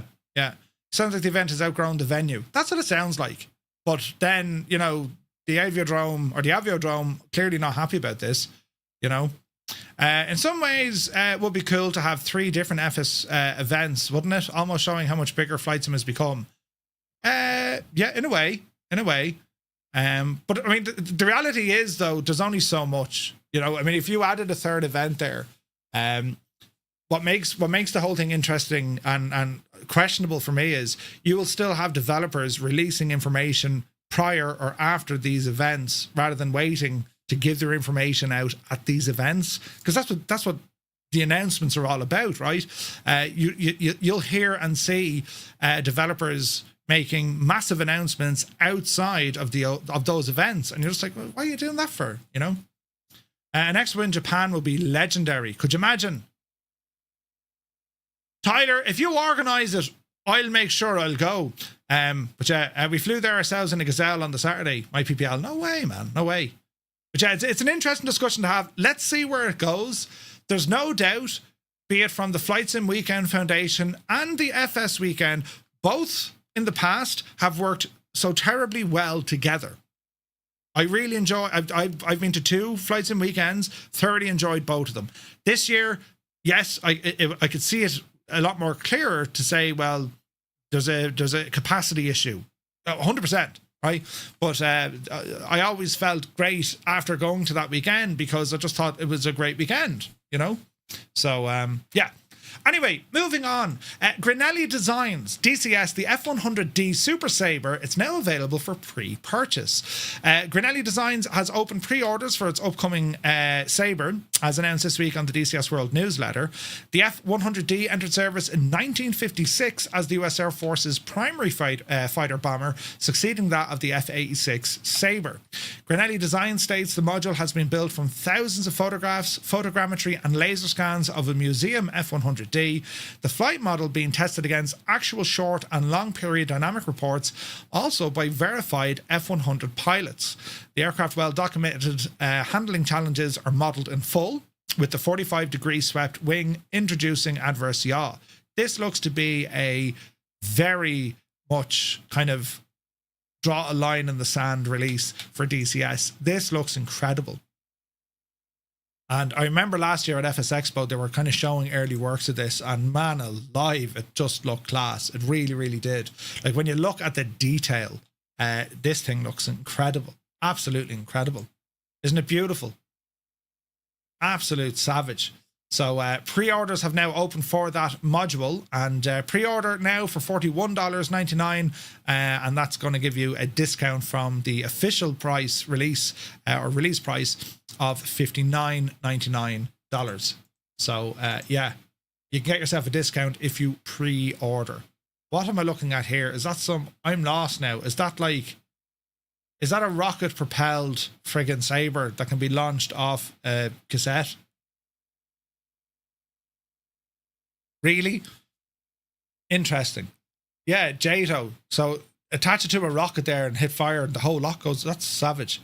Roy says, who will legally win the name FS Weekend? Whether Aviodrome will rebrand later. Yeah, no idea. A small country with 2 flight sim events. I don't know. I think if they're going to continue in as 2 separate events, it'll damage both of them to the same effect, I think. You know, make it less about dev announcements and more about just hanging out, kind of like the whole bar thing, but on a bigger scale. Kinda, right? I mean, that's always the nicety of an FS Weekend or an FS Expo. But you need to have, like, you need to drive the people to it. Hey, you're going to get hands on this. You're going to be able to try that. You're going to be able to do everything else, you know? Nick says, ZLL zero length launch system. Static Dash, 1 is in Europe, 1 is in the United States. That's mad looking, isn't it? Very excited to see this come out. Now, over to the news of X-Plane. SoFly have released its Cardiff airport for X-Plane 12. Developer SoFly released in Cardiff. The new release is the developer's first entry into the X-Plane 12 platform. SoFly said on their blog post that the airport, it's an up-to-date rendition, high-quality textures, detailed modelling, and plenty of exterior modelling for the GA areas and also the British Airways maintenance hangar. SoFly brought us Cardiff earlier on this year or late last year, and now available over in the world of X-Plane, which is great to see. In partnership with I&I Builds, they're publishing it, and we can see it here in the world of X-Plane 12, which I gotta say, lads, is just a very good simulator. It's a magic one. Let me see, we got buttons here and no alerts. Ross Cud, thank you very much indeed for the raid. Good evening to you. Welcome in, raiders. Hope you guys had a great stream. Marianne, good evening. Thank you for the follow. And also, is it Gangaloo? Welcome in. Thank you very much. Hope you had an awesome stream, guys. And you're very welcome in. So this is great news from SoFly with their Cardiff airport now being released over in X-Plane 12. You can pick it up over on the Indie store for £13.99 excluding taxes, and it'll be made available via some other stores in the coming week. So pretty big news here for SoFly. SoFly is owned by Callum, who's part of FS Elite, but they started off with the weather presets, then they kind of took on from there with the sound engine and now sceneries, and this is their first one rambling into X-Plane. So great news there. Now, Nimbus Simulations have released Charlotte 1.4 for X-Plane 12, which is a free upgrade, introduces a host of visual and layout enhancements to the scenery. Charlotte Douglas International serves as American Airlines' second busiest hub and has steadily become one of the fastest growing airports in the United States. Located only 6 miles away from the heart of Charlotte, the airport is known for being a mega connector while growing its international presence in recent years. We got some screenshots of it here of what the update is all about. Looks very nice. Charlotte's a huge airport, isn't it? It's massive. Absolutely. Nimbus Simulation Studio Charlotte version 1.4 headlining feature includes improving the ground textures across the airport while updating the layout to better match the real-world airport. Runway and aprons now have refined colour variations to ensure surfaces appear more dynamic no matter what distance you are from them, and in addition, the concrete and asphalt textures have been enhanced. Regarding the airport expansion, new blue and orange taxiway lines have been added. The same lines were added to the real life more efficiently to more efficiently route aircraft around the construction areas. The latest update is doubling down on offering X-Plane pilots a well-polished and realistic experience in Charlotte. You can go ahead and pick up that update for free if you already purchased the scenery. Huge. I laugh at your huge. Yeah, okay, it's not very huge. It's big for, Irish standards, but yeah, it's small for American. Now, an update from SayIntentions. They've been very busy over the last couple of weeks, and in particular, we took them out for a spin a few weeks ago. We were planning a VATSIM flight It was like 40 odd minutes to get pushed back. I lost the will to live and I said, you know what? We're going to fire up SayIntentions here and well, let's see how it handles the flight. And I got to say, from start to finish, it absolutely nailed it. That was flying out of Frankfurt over to Madrid, and it actually gave a incredible experience. Everything it did was bang on the money, and I was very impressed by it. Looking into the updates then in the past week or so, we've already learned about the CPDLC setup with the Tolus A340, and the other updates include that of Pocket Sky with its logbook, brand new website, refreshed website, and there's some ATC updates here as well. With Pocket Sky, this is an app that lives on your phone, and when you're flying along using SayIntentions, you can interact with the flight using the app. You can see your ATC communications, you can go up and look at ATIS reports, you can see different runways or airports around you. It means you can kind of step away if you want to and monitor your flight if you're inside, you know, well, looking at me while your plane is flying. Never thought of that. But anyway, it introduces a logbook feature, so it's a new way to review and also replay your flights. Up until now, once a flight ended, that experience was mostly gone on your mobile device. Flights could never be reviewed, or flights could only be reviewed using the pilot portal. Now, every flight is available to review via the app, which includes where you flew, how the flight progressed, and also the entire interaction between you and ATC, including audio playback. So let's say, for example, from a training perspective, if you're flying along, ATC throw you a curveball, or maybe you don't answer back the right way. This is a great training aid because you can now go back and figure out, that's where I got it wrong, or that's where they got it wrong, and you can report it back. It's just something cool to have on your phone. I use Pocket Sky the whole time. I think it's great. I mean, there's a lot of features already built into Pocket Sky when it comes to, you know, you can use it for writing down like a scratch pad. That's been there for ages. But also then just that kind of companion app, to use the word companion app, with all your flights. It has just received an update, and it's Pocket Sky 1.8. So pretty cool there. What else do we have? ATC updates have gone through again. And I don't know if whenever you log into SayIntentions, you can see kind of, you know, the change log of what they're doing. You usually see 5, 6, 7 topics a day of just kind of, you know, behind the scenes, under the hood work that they're working on. But a lot of new stuff is being added to how ATC can communicate with you. For example, so when it came to vectoring, you have options inside your pilot portal to say, listen, I always want to fly the full approach, or do you want ATC to kind of give you vectors to help speed you along? You have the choice of both, by the way. And there's also a setting, let's say you want to land at an airport and SimBrief is giving you 10 left. This happened to Chewy last night. SimBrief gives you 10 left, but SimBrief gives you 10 left, but the SayIntentions ATC are telling you 10 right. There's a setting in the pilot portal to say, hey, be very strict with the runway selection, or let me request a runway and don't fall out with me. So you kind of have those options. So Chewy was obviously working off the very strict setting there, which I got to say, I do that myself all the time. I'm like, give me runway 10 right, land 10 left. No, 10 right. Yeah, it can happen, right? But the settings are there. You can change them around. But with SayIntentions, they've been fixing some of the phraseology and just kind of how things are happening during the different stages of flight. For example, incorrect vectors being issued immediately after departure. What could happen there? You take off, you could be told fly runway heading, and then you're like, what do we do now? I did a flight earlier on. I didn't even get to 2,000 feet, and then automatic handover, and that was from the tower. Then I got onto departure. They gave me vectors, and it was actually pretty cool. I took off out of Dublin, 10 right, and flight runway heading, expect vectors to Peleg. I took off, came up about 1,800 feet, ATC, contact departure, hello departure, good man, yeah. Turn right heading 255, vectors to Peleg.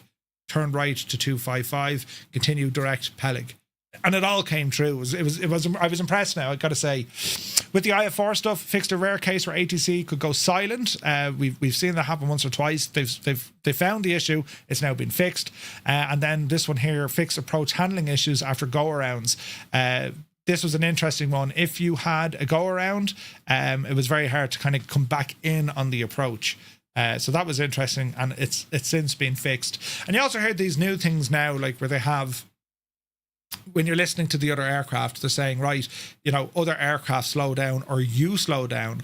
And you have these now conditional landing clearances, both for US and for Europe, where in America it's like clear to land number 2. All right, cool. Or in Europe, it'll say continue approach. You are number 2 behind the company, whatever.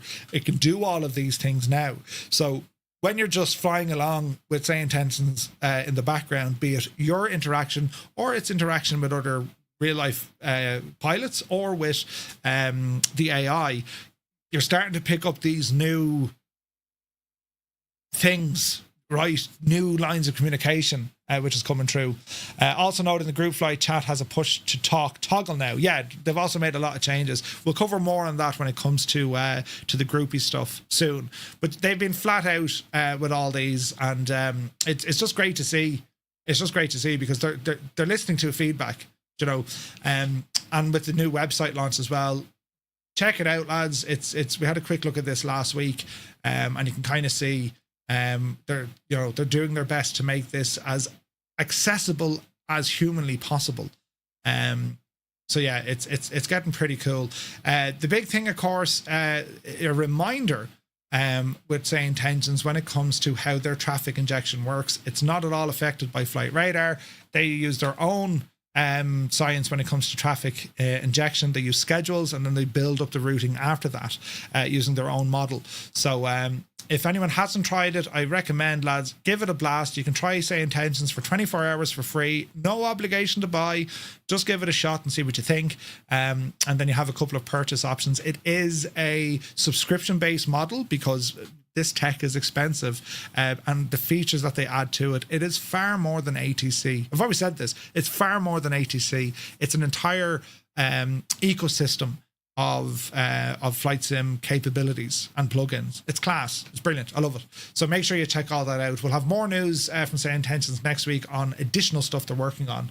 But that shall round up, Jesus, it's night time. That shall round up our flight sim news. So what we're going to do here now, lads, we've a couple of add-ons to check out. All right, we're going to start off very quickly here.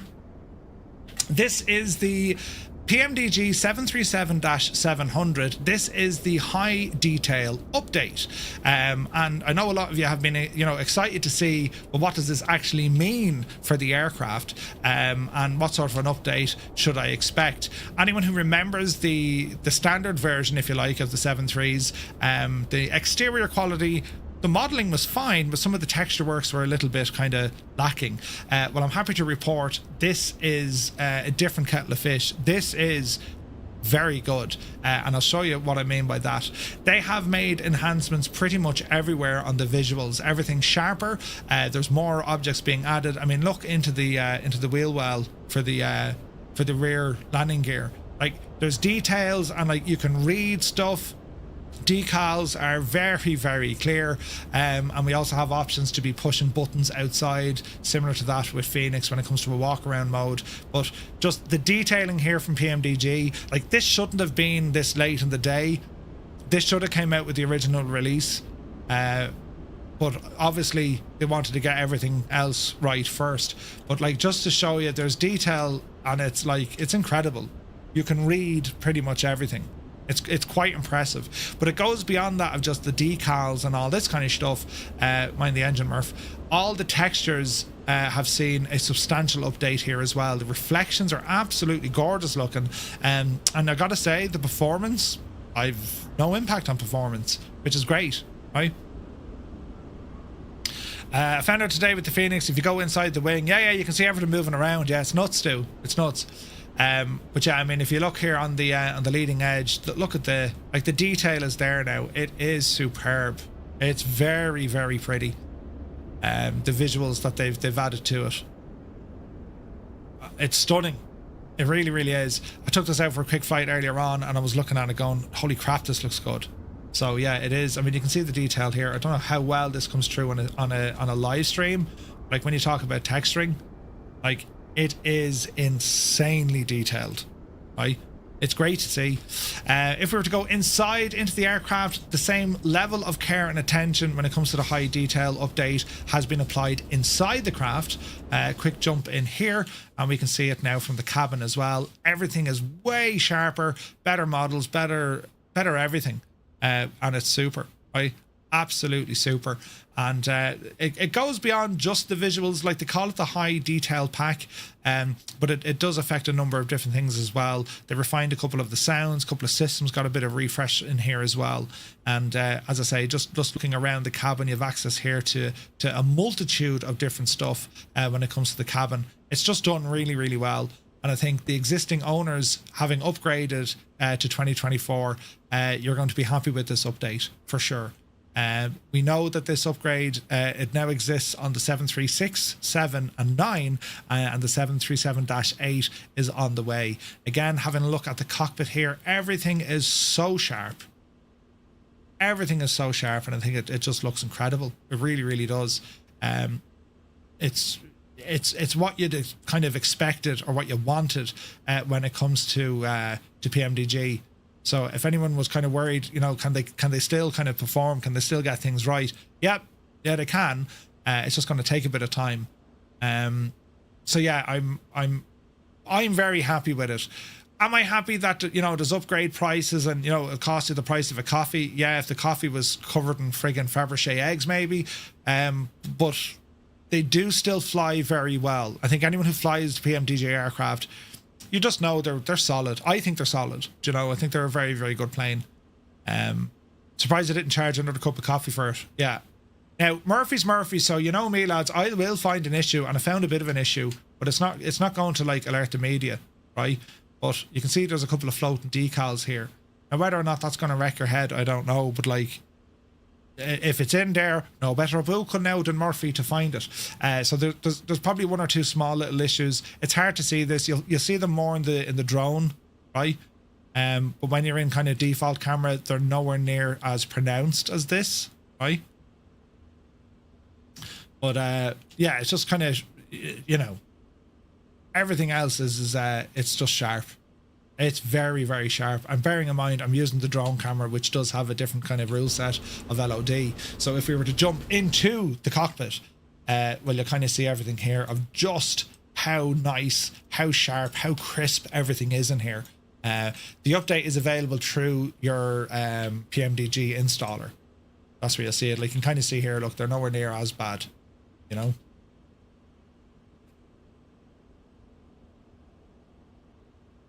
They're still kind of bad. PMDG, you need to sort this. Quick, grab your pitchforks. We're all giving out to them. They need to fix that. Because this is an area that your eyes are drawn to if you want to check for circuit breakers. Even though they're not modelled, mind you. Right? The far side, I didn't have the same issue. Far side is fine. So that's relatively easy fix. Just move a bit of whatchamacallit, a texture file. That's all. But yeah, if I didn't find a something, well, then I'd be worried. I found a something, so I'm happy. But I gotta say, overall, the visuals in here, lads, everything's just oomphed. Great, great new details. Everything's sharp. There's nothing that looks weird. I just think it's a great quality of life update from PMDG, both from the exterior into the interior. And hopefully you can see on the camera yourselves. I mean, looking at this is pretty dang good. This is pretty good, right? But yeah, Kevin says the books are also clipping. Are they?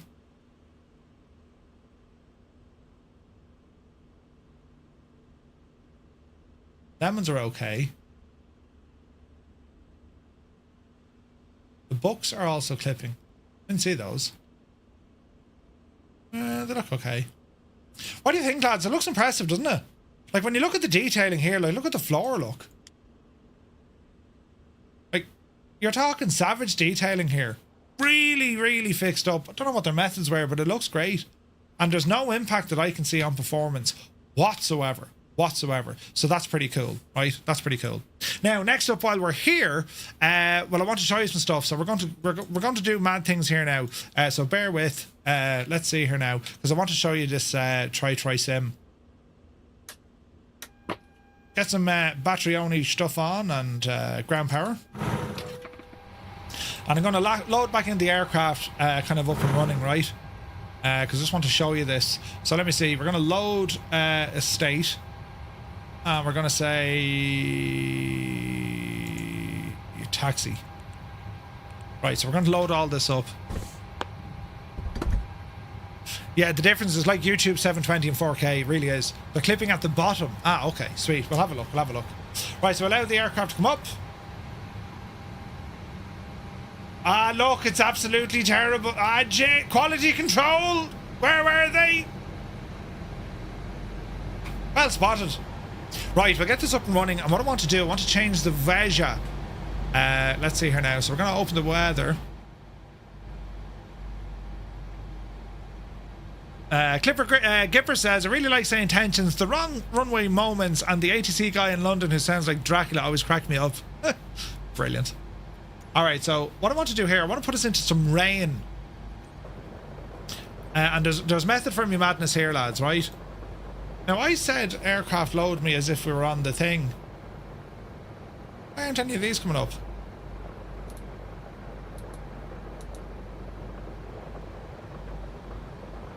My screens aren't working. My screens are now working. So what I want to show you here, lads, is TriTriSim's GFX. And what we have here is a little gadget. And in the gadget is a little... this is a little kind of control box. Now, it is very much a set it and forget it, right? But you can turn things on or off here and just get an idea. So we're looking at the effects we can see so far. Well, you can see that rain getting pushed back at the back of the engines of the aircraft. And I've got to say, it looks pretty nice, right? So we can see, okay, the effect intensity. Well, what if we were to bring this up to like 0.2 times? Or bring it off? I don't know what the delay might be. Master off. Master on. And we can see, don't mind the FPS counter because I'm using frame gen, right?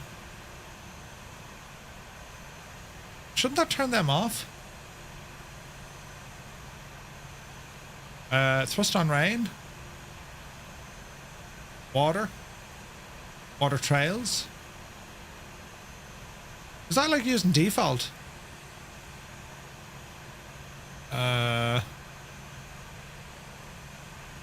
You missed the raid.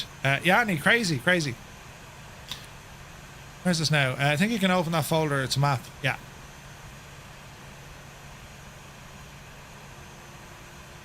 Right, we'll turn all this on. This should react pretty much straight away.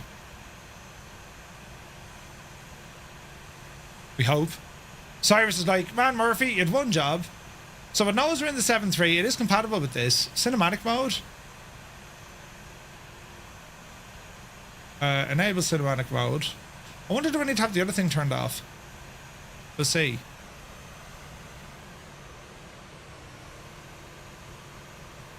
We'll try now a quick push here. By saying nothing to no one. Right? Murph would never break it. Yeah, my points exactly. Right, so we're running with... Easy now. Engines are on. Flaps are set. So we'll just do a bit of a push here. Because it's all about the effects we're trying to grab, you see. I have a terrible feeling that isn't working right. Authenticated successfully, yes. It is turned on.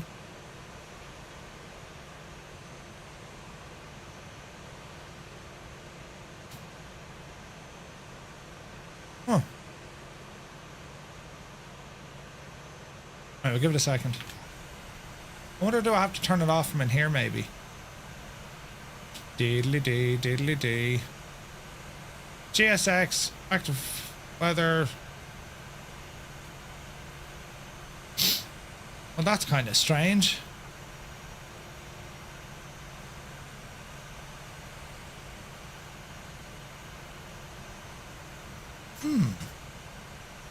I think it disables default effects. It adds to.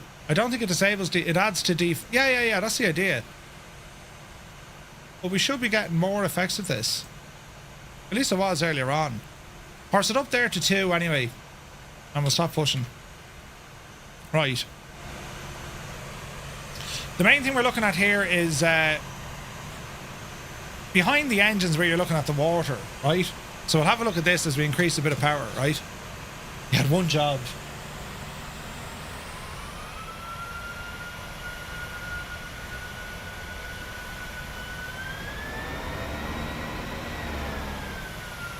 Right, so no, they are working now, right?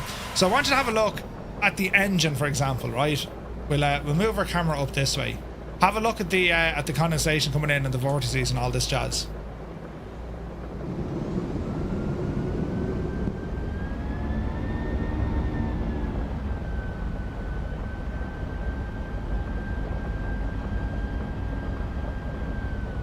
They're nice effects, aren't they? Try both engines.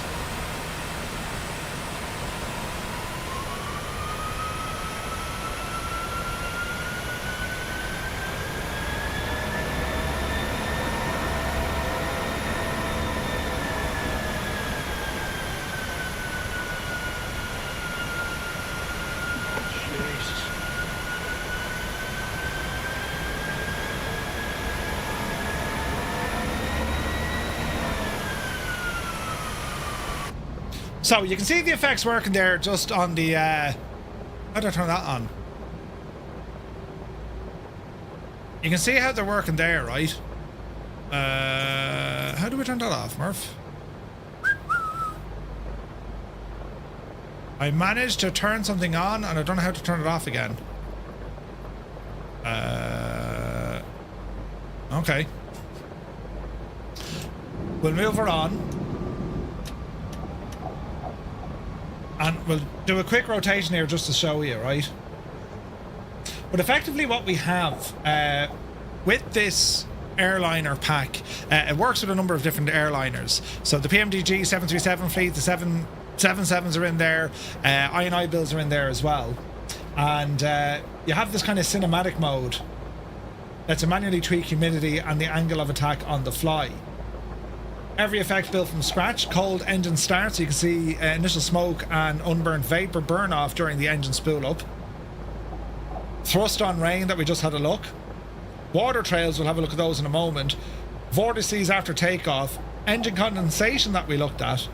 And then we have condensation building up in the wings. You also have wing fade in kind of very low visibility. When you're looking out at the wing, if you're in the built-up clouds, you'll actually see some of the wing kind of fade off into the cloud. It's very immersive looking. What else do we have here? And then contrails. So what we'll do, we'll taxi out here a little bit. I don't know how I turned that yoke on. How do we turn this on? Info text, there we go. I fixed it. Volunteered to the group from Derry, Ireland. Great bunch of people. Ooh. Right, so if we're looking outside the aircraft, you'll start seeing now on the wheels, especially, see the water getting kicked up?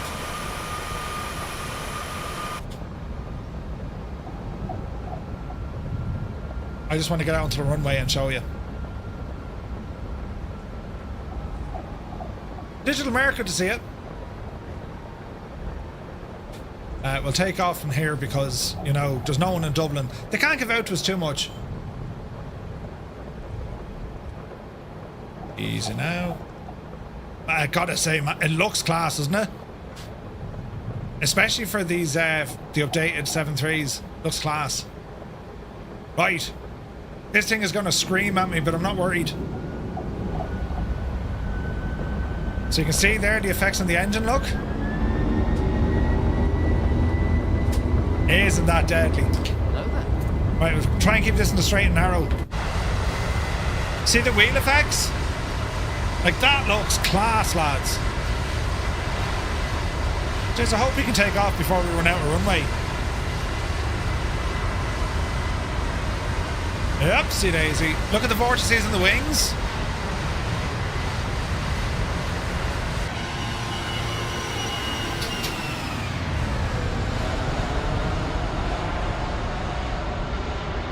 Impressive, right? See the vortices? Absolutely class. So if we pull up a bit, see the lines coming off the wings?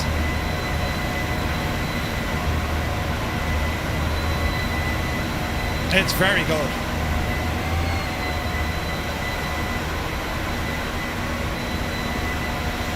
And like, in terms of a performance hit, there's nothing. Absolutely not. Murph, can you please show the contrails of other aircraft?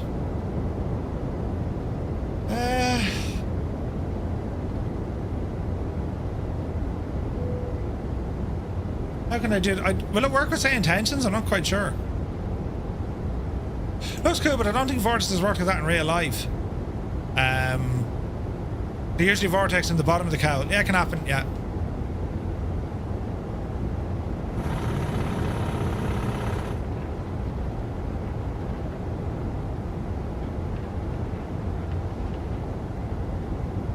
It does look pretty good though.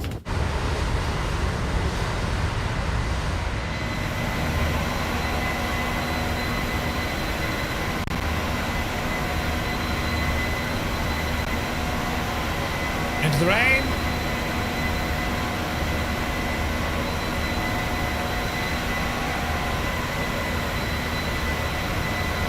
I mean, that's mad looking.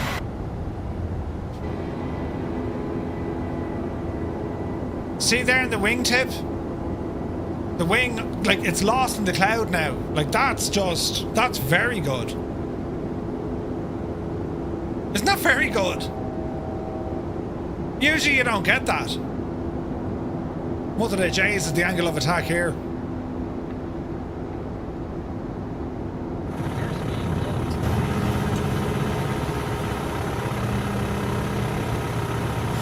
Easy now, Jemima. Let's not worry about this. I mean, what goes up must come down. We know this, right?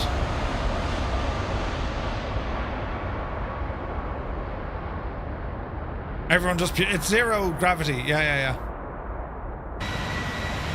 Right, our speed is back a little bit. This is great news. Yeah, there should be default echo. Yeah. Oh, Jesus, now we're over speed.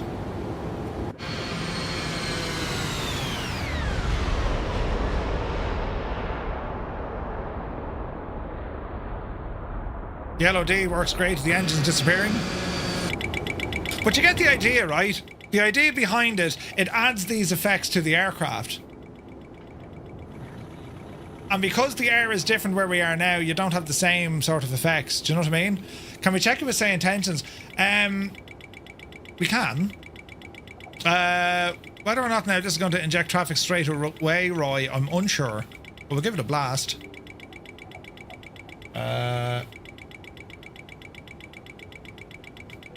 Leave that set for the minute.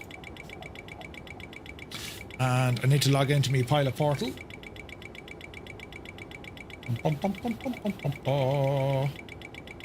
Pilot portal. Bear with me now. We will go into our settings. Traffic injection. And turn that divel up. So what we're trying to see here in a few moments is going to be... yeah, don't mind me, lads. I'm not finding this in any way that reflects... Well, it's accurate for Ryanair, but I'm not trying to, you know... It's a tech demo. Right. Northland Air, good to see you, buddy. Just going to wait and see if we can get some traffic from SayIntentions and then have a look at some contrails.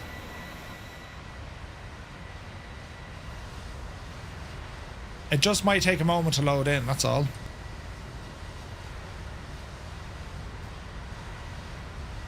It is working.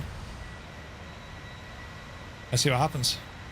Edson, good to see you. You're very welcome aboard.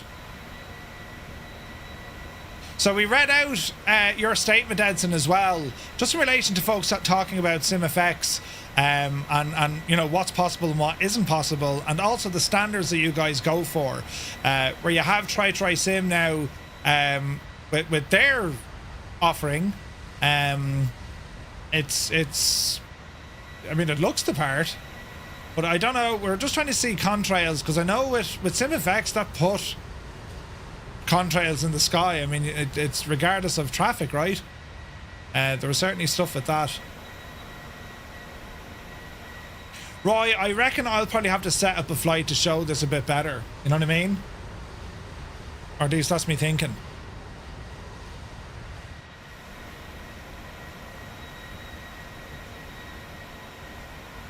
Because it'll take a few moments for aircraft to kind of take off, move around, get scheduled.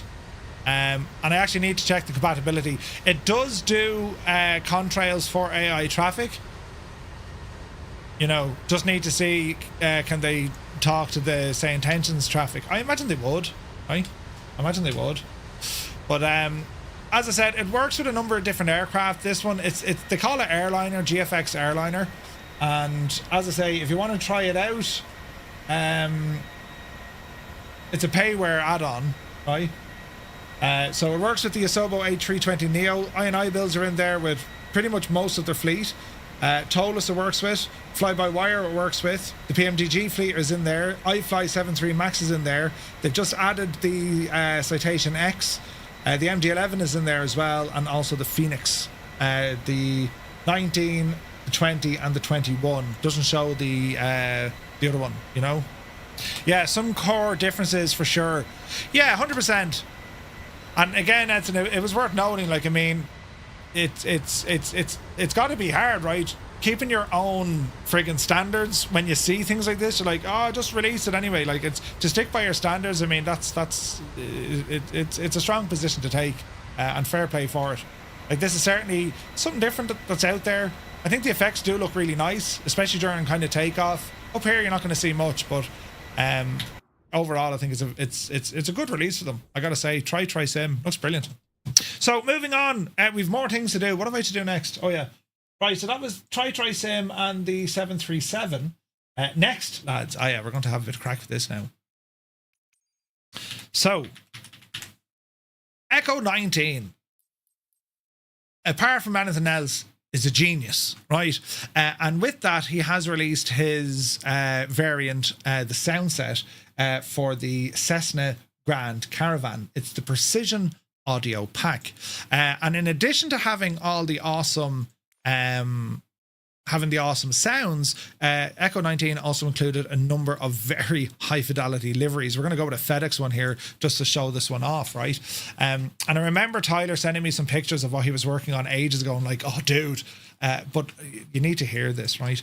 So we'll come on down here to Owl County, Kerry High, to just get now listen. And we'll change the weather. It was actually quite nice here today. Live weather, but we'll go back a couple of hours, because you need to hear the sounds of this. It's friggin' awesome, right? The price on this, you can pick this up right now on Echo-19 shop, and you can pick it up for €12.20. And just when it, just as we said when it came to the Cessna 172 Precision Audio Pack, this really does change a lot. We're going to start off at some of the most kind of basic things, because, friends, the sounds that have been included here have been recorded from the real aircraft, and it's far more than just engine sounds. Every single switch, dial and knob, everything has its own sound. And have a listen, right? This is just like, ASMR time.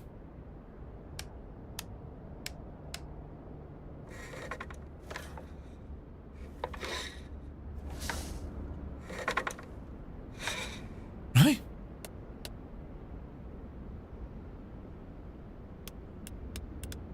Yes, very nice clicks. Down here even.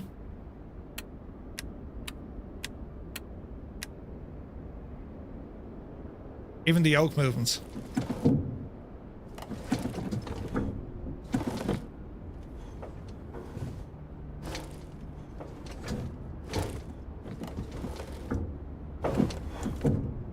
can hear that elevator get to its final limit. CFD, gotta see you. Good clicks.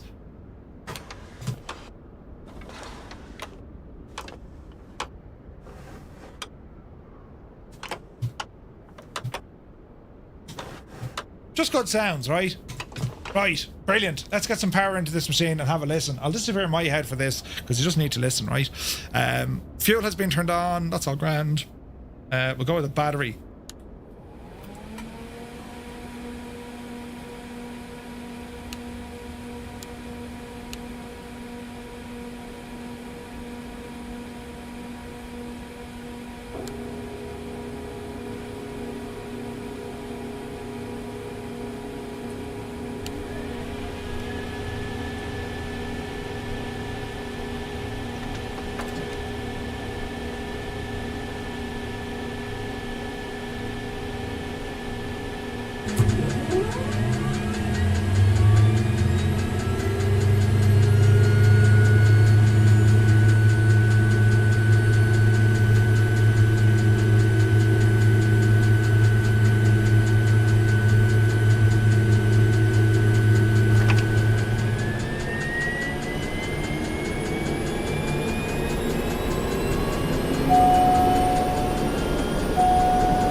Isn't that impressive?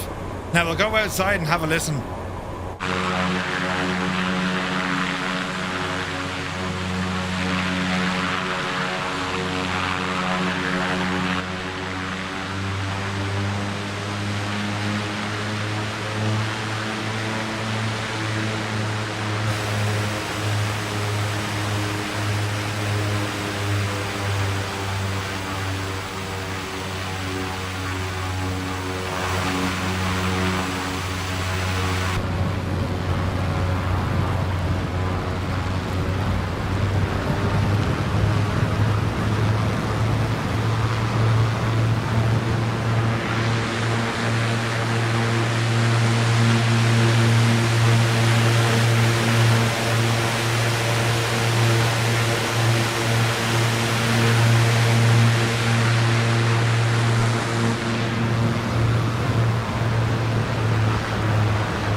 Isn't it something? Right, hang on.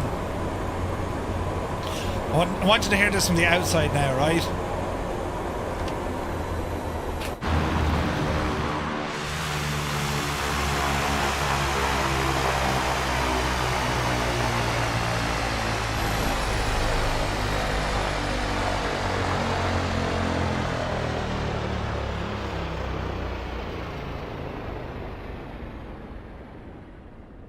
Like, even the prop hitting the, like, the blade slapping off the wind, it is incredible. Now listen to it start up again, right? We'll do this from here. Try not to hot start this one, Murphy.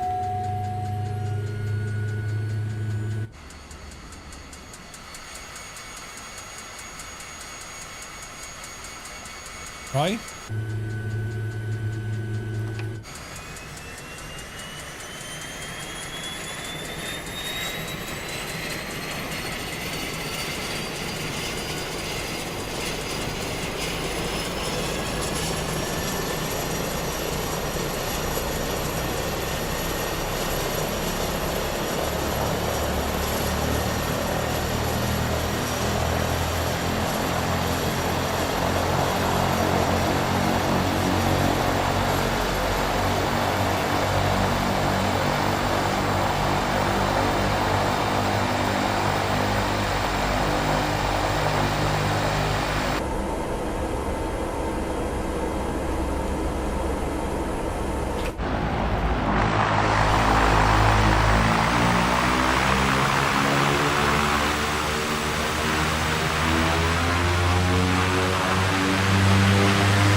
Isn't it brilliant?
And if you were wondering, Voice suppression on. isn't that deadly?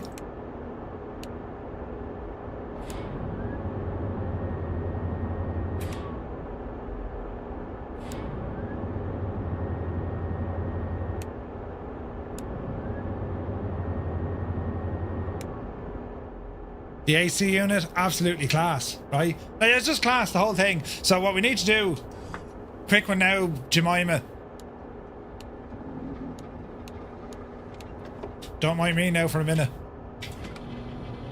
We'll get rid of the old headphone simulation so we hear this thing roar. Voice suppression on. It's very good, isn't it? It's very good. Right, I think we're okay with all this. We'll find out.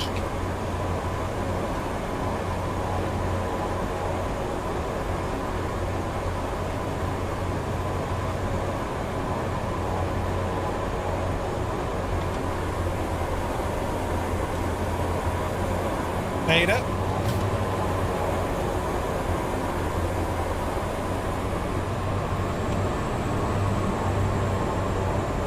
Right, let's see how this goes for our flyby, right? Are we ready, sports fans?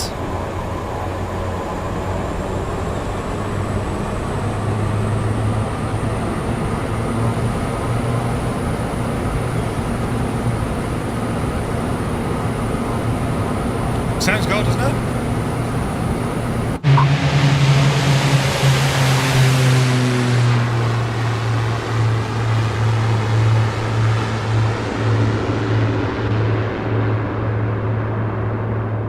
Jesus.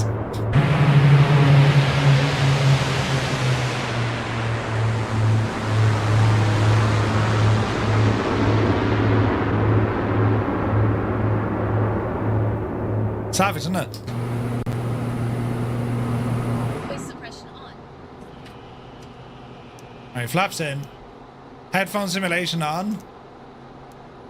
Yeah, the absolute state. Class, isn't it?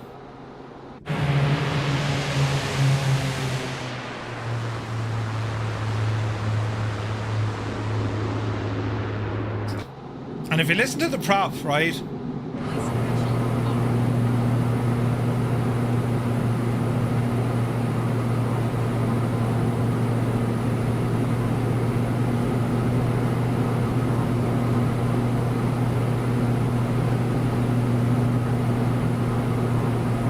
That sound is changing.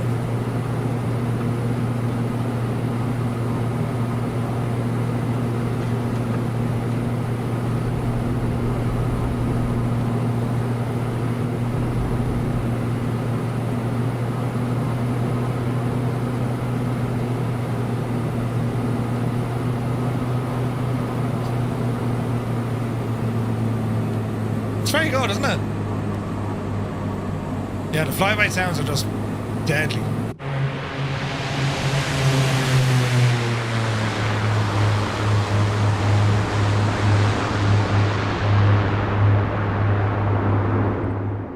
Absolutely brilliant. So from Echo-19, just another absolute friggin' masterpiece. Hey, the Limbics is here, good to see you. Run shotgun, good to see you, bud. And like,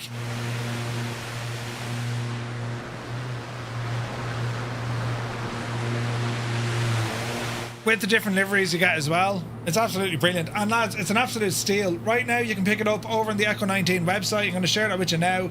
You can pick this up for €12, 20 cents. It's on special right now. This just transforms the default Grand Caravan. It just makes it sound so much better.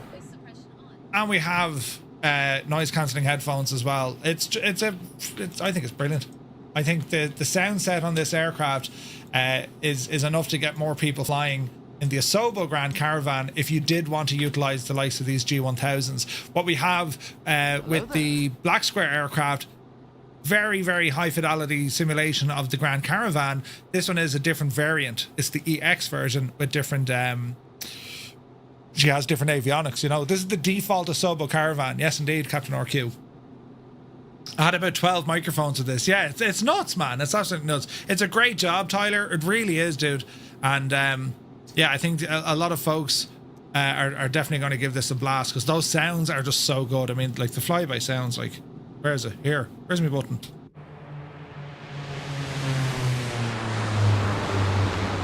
It's beautiful. We want to do the black, or wait, hang on, you want to do the 850? Do the 850. Just do the 850. You also need to do the A400. Right? You have sounds to the 850. Right, the 850, do an A400, please. Thanks very much. And a DC3, you know, and a Spitfire. Spitfire would be hard. P51. No, you have the P51. You already did the P51. Right? Awesome work. Awesome work. So well done, Tyler. Absolutely incredible stuff. Well, just a massive congrats to you, buddy. Right, lads, we're going to move on to our last two topics for this evening.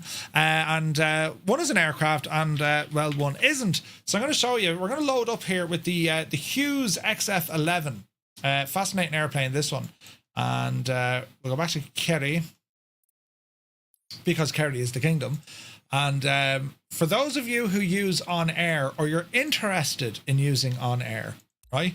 I'm going to show you something cool. So we're going to let the sim load in. And what I'm going to do here, I want to show you the new upcoming OnAir Companion, right?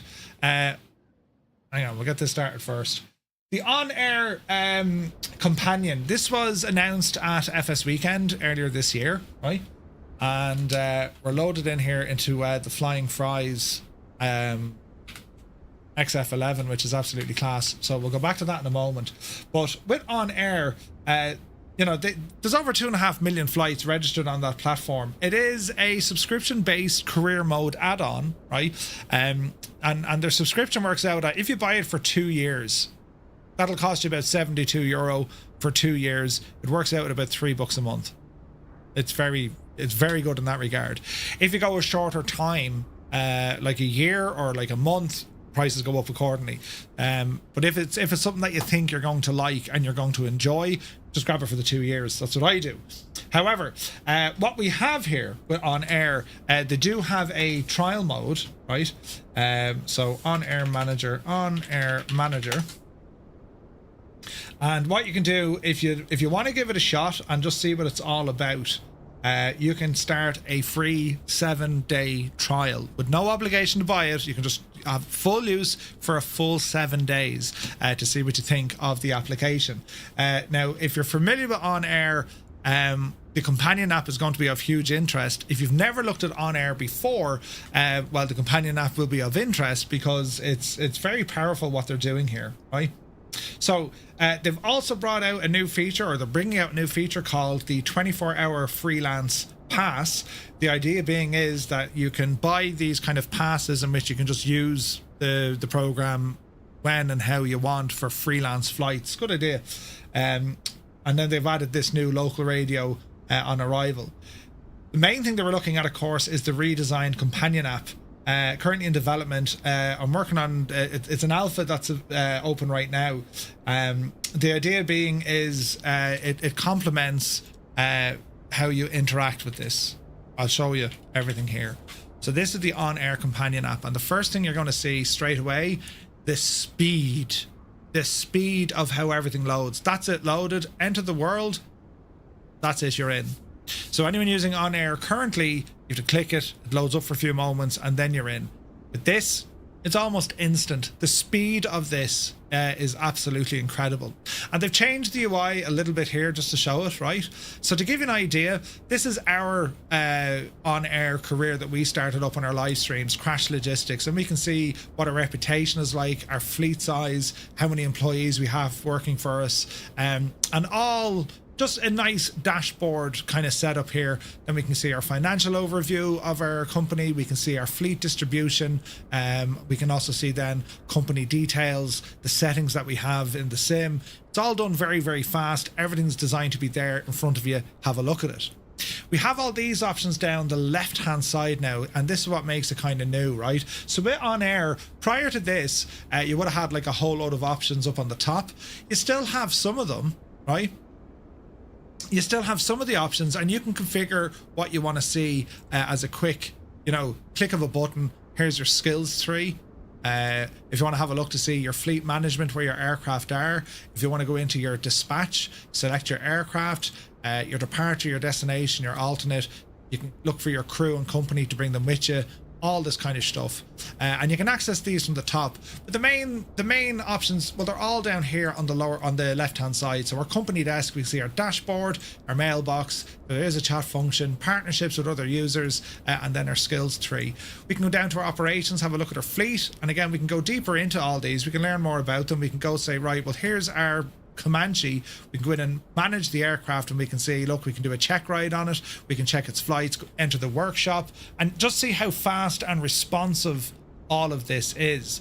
And that's it's pretty cool to see it, lads, because those of you in the developer space, which is kind of fun, I'm looking at you there in the chat, you can kind of see this, considering where OnAir is currently at, just to show you a bit of a difference between them, right? Here's the current OnAir Company app loading up.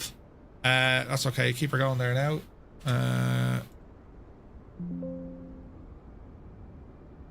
The old version will no longer work and receive updates. Click OK to download, install the new one. Balls, right, okay. So I need to grab a new one. Download OnAir. We'll try it here, friends. Installing. Just to give you an idea, right? So this is OnAir loading the airports, loading the different worlds, and then we can go in and log in and do all our stuff, right? Tis taking a moment. Now we're in. Now we can enter our world, right? And you can see it takes a few moments to load in, and this is the original layout, right? And where you can see everything. This, you know, familiarity up here on the top, and you can edit which is which. These menus down here, like your company dashboard or with your aircraft, loading aircraft. Do you know what I mean? It's the pure speed that we have now with this. So we'll log back in here because we were logged out. So this is us now logged in. And if I'll close this client, and just to show you again how fast it is loading up one versus the other one. I mean, we're in. That's it, we're in. Very good, right? Great stuff. So other stuff we have then, the world, we can have a look at the aircraft lookup, or we can have a look at the find FBO. So aircraft, paste aircraft ID, or we can select it from a fleet. So I don't know, let's look for a one, or actually let's look for a TBM. Will that work? No, I was looking for a GOID. This is all still out, like it says alpha, right? So they're still working on it. Aircraft lookup, or maybe I need to go to the marketplace. Search logistics, aircraft market. Here we go. Search by, right? So we go put in TBM 850. Let's see if this works.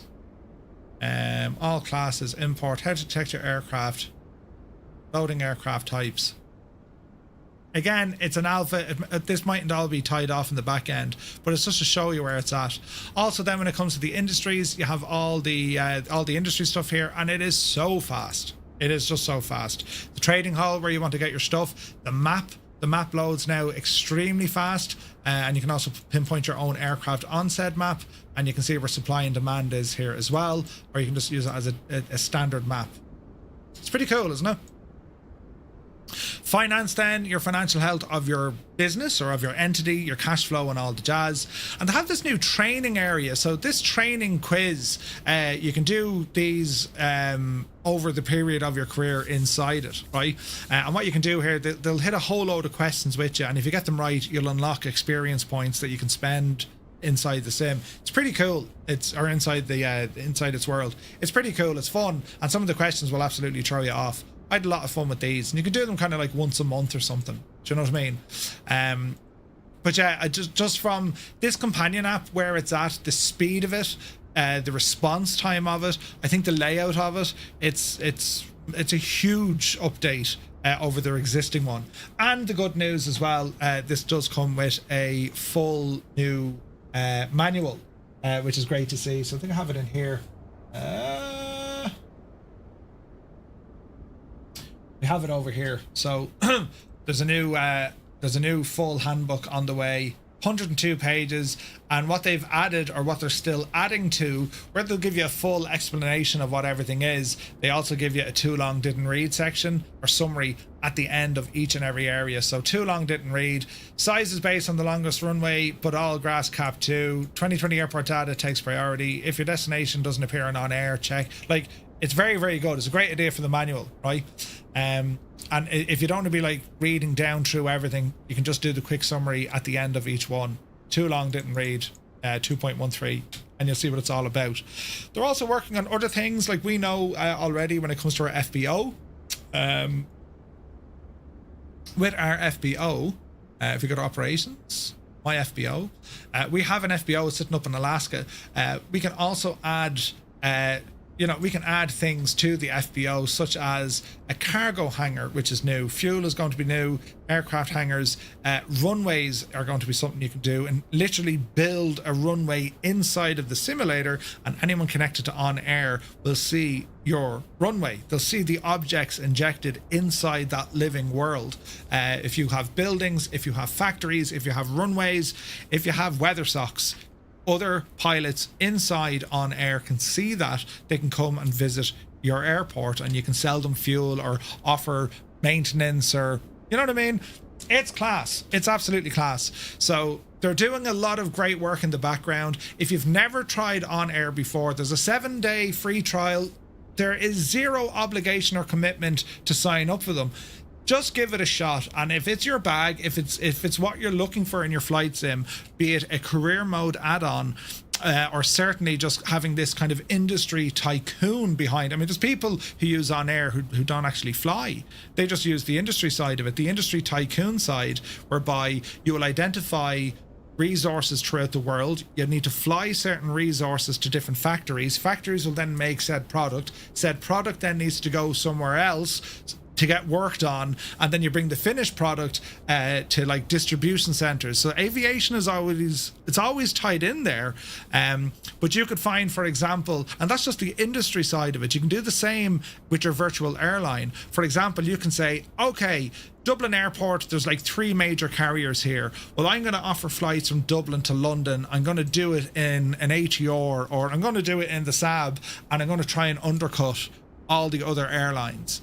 And, you know, will that actually work? Who knows? It might. You might get passengers, but now you might have the problem now your landing fees are quite high because you're only starting out. Or maybe it's the case, you know, maintenance is going to be expensive for you because you're only starting out. Or maybe it's better to fly for one of these airlines yourself, build up your experience points, and then you spend your experience points before you make up your own company in the skills tree, because this is where you can unlock, you know, better interest rates, better fuel sale agreements. You can open up different types of jobs, so passengers, dangerous goods, last minute or just in time, medical jobs, all the way down to hiring your staff.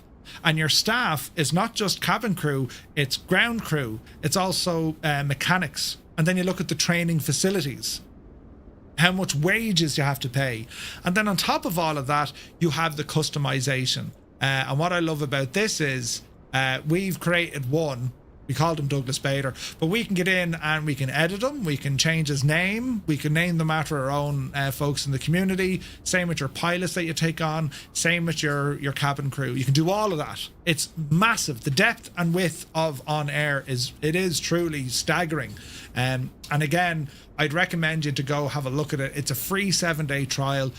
Give it a blast and see what happens, right? Your fish oil cells cover all the maintenance.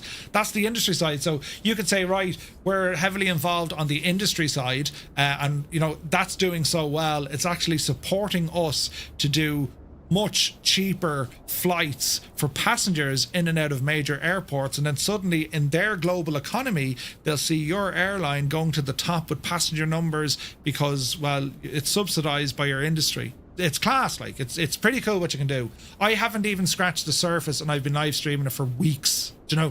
JJ Stevens, good to see you. When are we going to get the 738 update? Kind of crazy that they're making people buy the 700. Again, it's PMDG, man. I mean, they knew what they're doing. The good news is the 6, 7 and 900 have all been done with this high detail update. The 800 is next. I'd hope to see that very soon. I would hope to see it very soon. Because it is quite a good update. It is quite a good update, you know. So that was the OnAir Companion App. Hopefully you like the look of that. Give it a try, lads. Just go on over to the website. I'll leave a link here in the chat. And as I said, there's no obligation. If you haven't tried it and you want to try it, get a 7-day free trial. Maybe aim it that you have a bank holiday weekend coming up, or you have a lot of time to spend doing some flying and just checking it out. We have a lot of videos on it. There's also a ton of other tutorial videos online. So I definitely go check it out.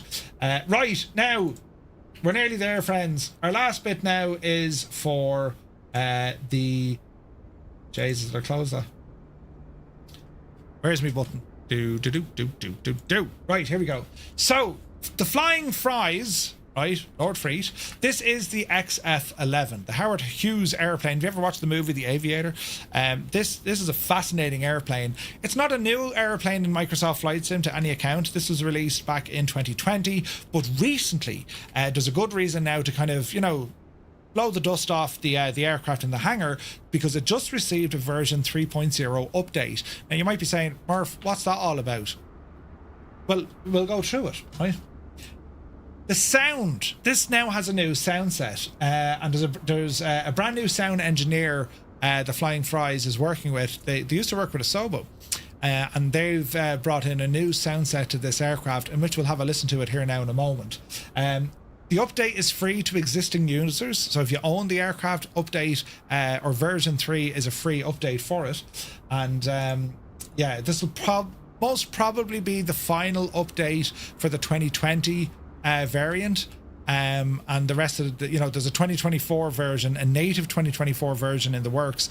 The good news is this works fine in 2024, but just be aware of, yeah, look, there is one in development already. All right, so the main features that have been added into this aircraft are refinements, but also a brand new sound set. So we're going to come down here and just remove some of these. Chocks can stay there. We'll get the covers off.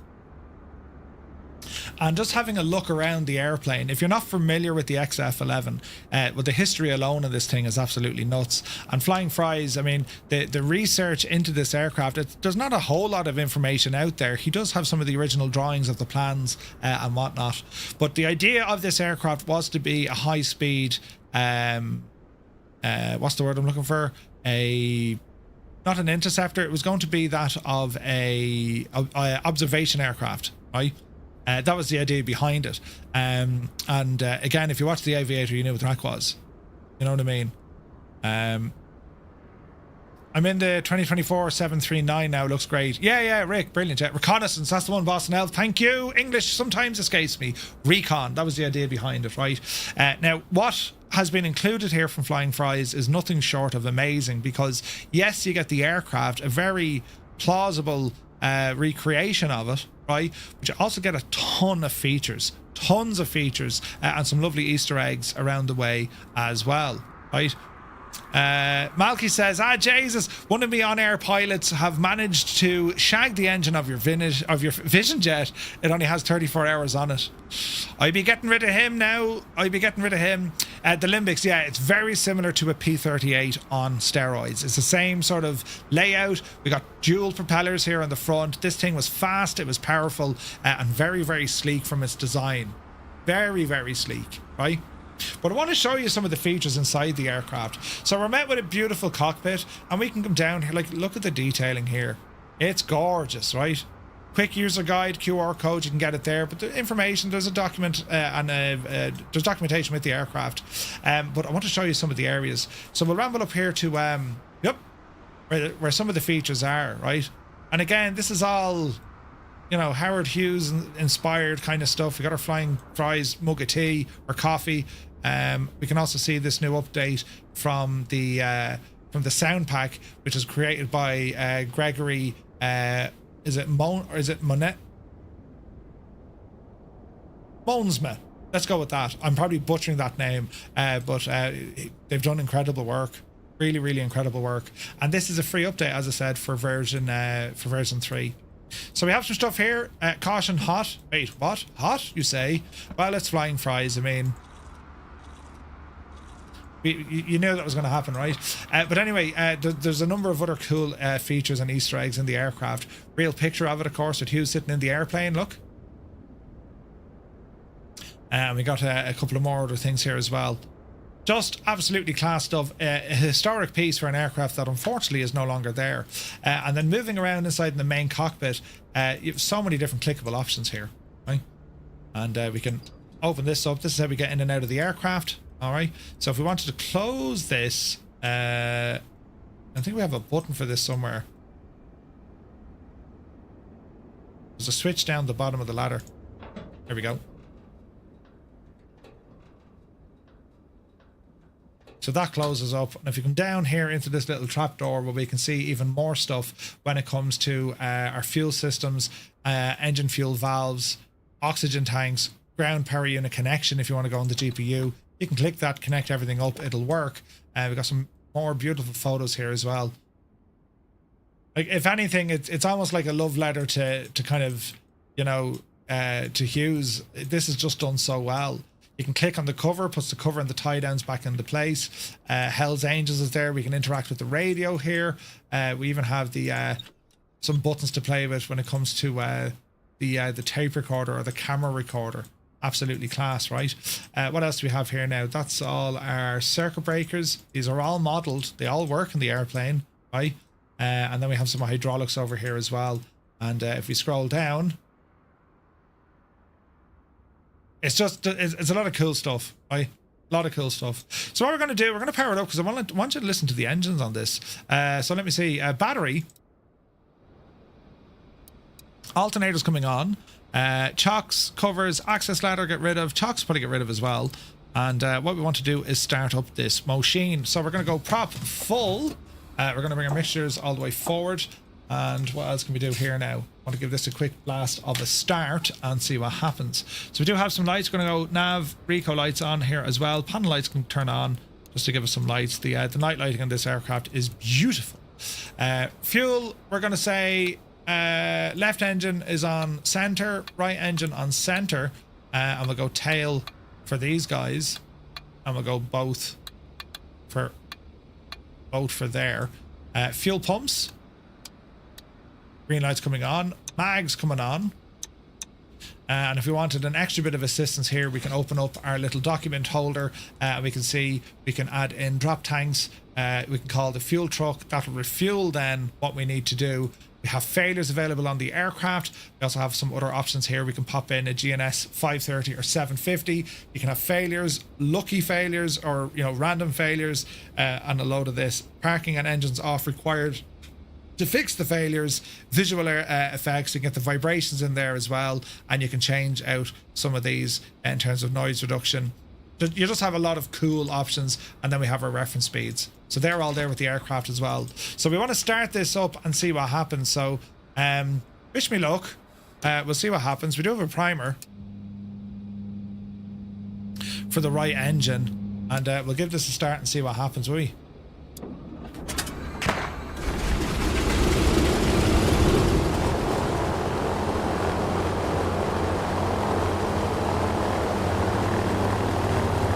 They were a smoky ass engine, right?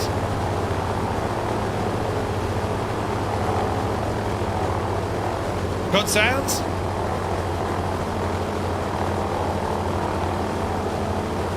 Now we'll do the same for the left.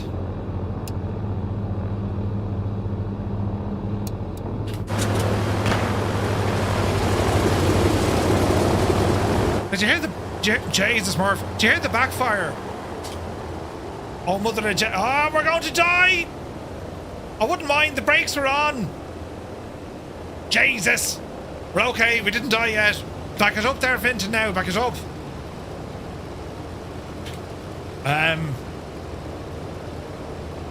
Reverse thrust? No. Maybe I should have left the chocks on. Why can't we back this one up?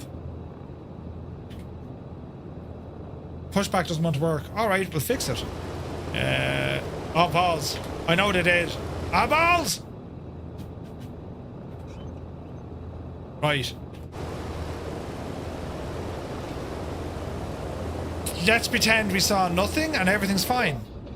Everything's fine. Right. Let's try and have a listen to the sounds without the plane going absolutely mad, right? Are we ready?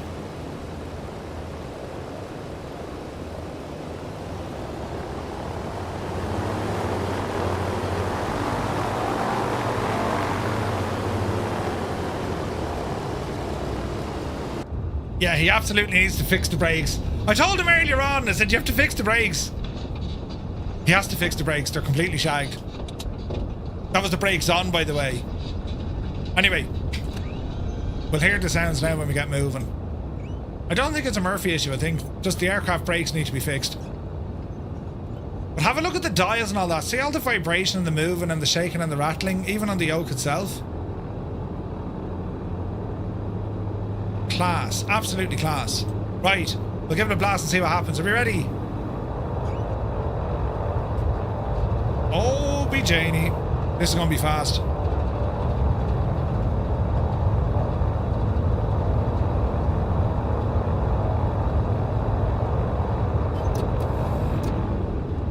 What happened there, lads?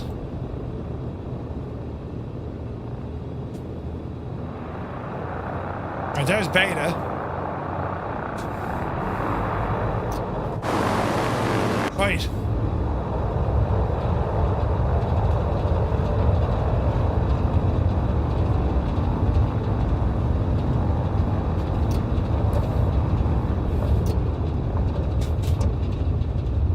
Into Beta.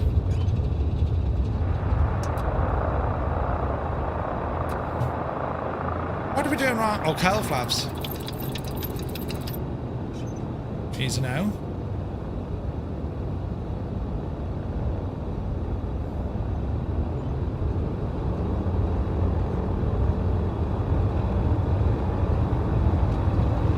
Alright, there's full the beans.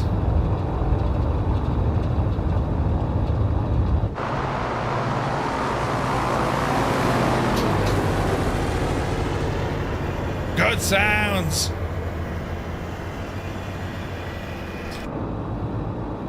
I was trying to figure out why you have to really manage the engines on this. Let that speed come up a bit.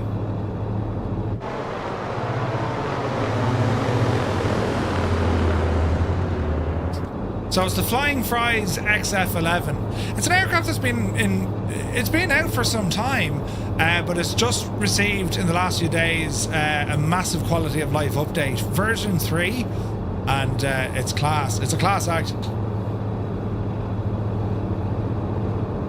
So there's manifold pressure coming up. Look at the speed now. Like, this thing just wants to absolutely roar. It looked like a real huge test flight. Yeah. So do you know what I was doing? I was putting in far too much power. I didn't like it. Get these cowl flaps closed. That'll help with our speed. And then it's just the sounds, lads.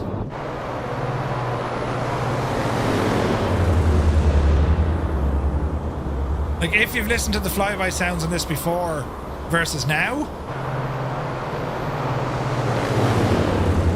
they are so good. Most unusual.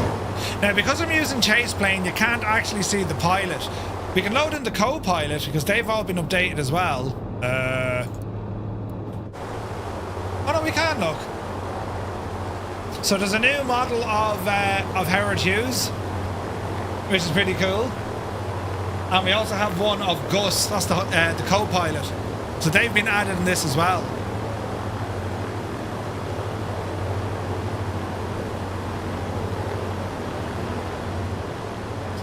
This is a remarkable airplane. If you've never owned this, I'd highly recommend picking it up because it is fast. And as the Limbic said, I mean, this thing is like it's a P-38 on steroids, man. It's very fast. It flies really well, and there's so many features with it. There's so many features with it. Isn't it pretty?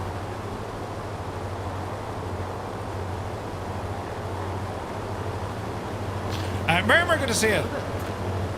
Think it's just the Microsoft Pilot's chase plane removes. Yeah, I think so. Now, what else do I want to do? Internal lights we're going for. Let's have a look at this at night time, shall we? Let's see here now. So all our lights are on, and we do have identification lights here as well. And well, let's see what it looks like at night time, shall we? Now, isn't that pretty? Isn't that pretty? And we've pretty much full control over this, look.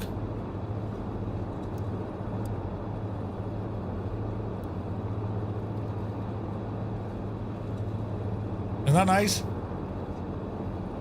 Go to our jump seat.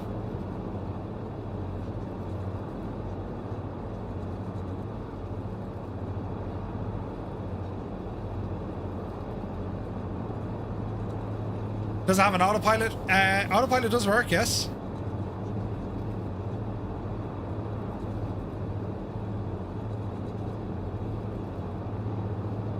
Hold our altitude, we can go into VS mode, heading mode, and if we wanted to, we can include, oh jeez, I made it very dark, we can include a GPS in here, look.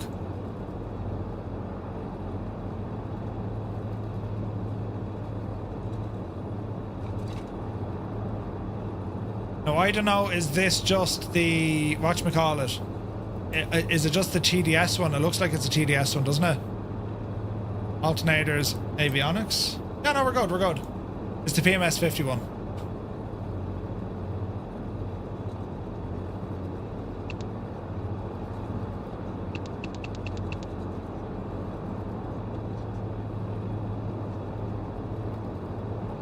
So if we go heading mode, let's lock in a heading here of 210 degrees. And we can see that we've locked in our altitude. We can continue to climb by going VS mode. Let's climb here at, I don't know.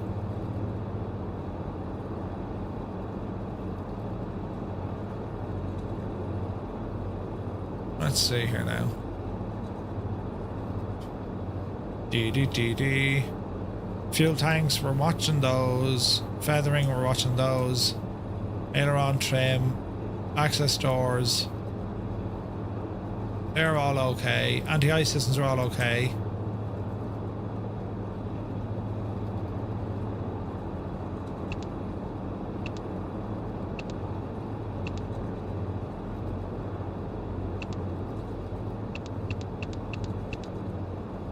Yeah, she's working fine.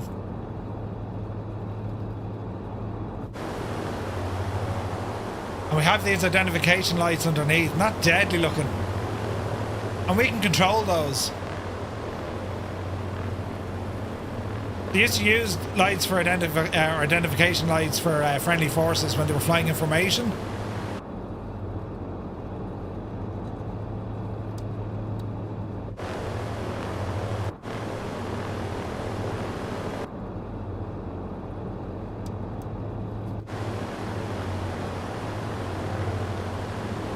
It's very good, isn't it? So again, lads, it's a free update. That's what's pretty cool about all of this. It's a free update. Version 3, it's now live. You can pick it up where you bought the XF-11. And yeah, we're gonna have to do some flights in this thing soon. This is an awesome airplane. There's other updates coming to the Flying Fries fleet, including that of the Gabrielle. So there's more on the way for sure. Cap Chris, good to see you, buddy. And yeah, no, he crashed in this one. Yeah, he definitely, it nearly killed him. He crashed in this. But yeah, remarkable airplane, and like the speed and power of it, it's a machine altogether. We're booting along here at 270 miles an hour, no problem. Right, it's a great machine. And as I said, it's packed full of features. I can't talk anymore. It's packed full of features. Right, I need to go to bed. I'm talking like an absolute idiot. But yeah. When I picked up SayIntentions, I jumped when your voice came on loudly. I had no idea what was going on. Uh-oh. Yeah. He liked Mayo with his flies. Thank you, Scott. But yeah, it's an incredible add-on, lads, and if you haven't got it, I'd seriously consider looking at it, but definitely if you already have it in 2020, it works just fine in 2024. Version 3 actually had a couple of fixes when it came to 2024. One thing though, I'll talk to Flying Fries, to Lord Freet, the brakes need to be sorted on the ground, because any amount of power at all, you're gone, you know. So where's Frankenstein when you need him? Steiny, you know. But anyway, it's okay. I am also getting better with my words. Nice. Pack full of Aegis, indeed. But it's a great machine, lads. It really is. It's a beautiful machine. And these new sounds.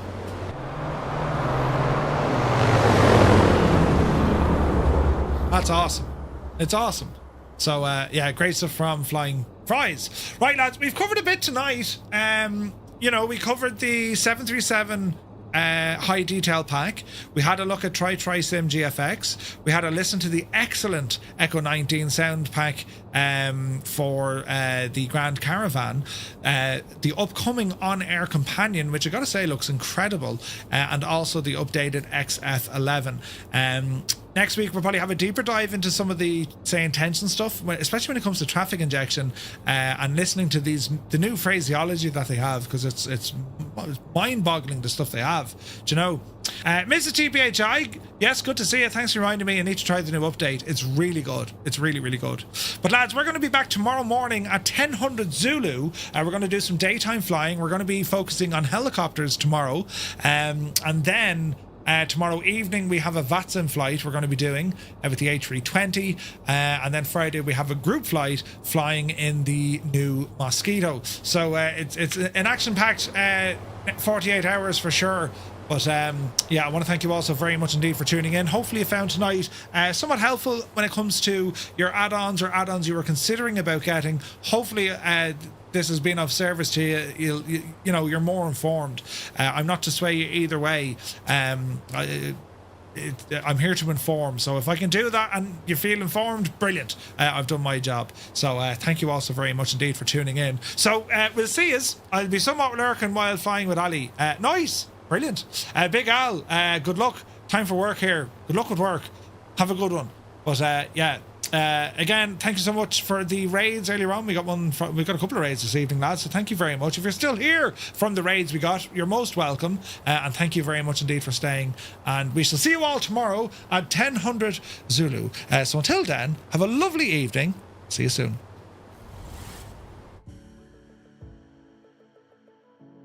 Larry red, Larry yellow. Oh no! I've had enough of this Wowdy Webble sniggering behavior. Silence! Call yourselves Praetorian guards. You're not. Seize him, blow your noses and seize him.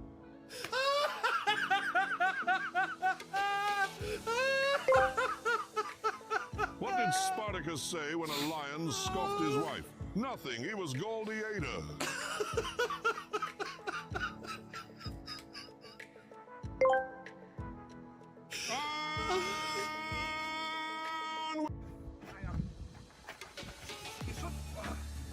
Do you need a hand? No, I don't need a hand. Do I need a hand? It's heavy, yeah? Jesus, Murph!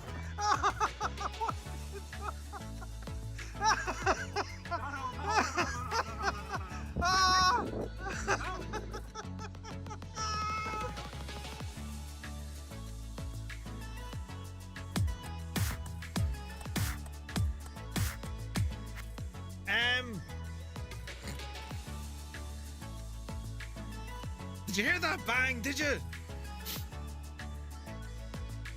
How do we fix this? Right, don't panic. It's usually the best. It's the best way to do things. You know what I mean? Usually the best way to do things is, no matter what sort of a day you're having, just come in and just have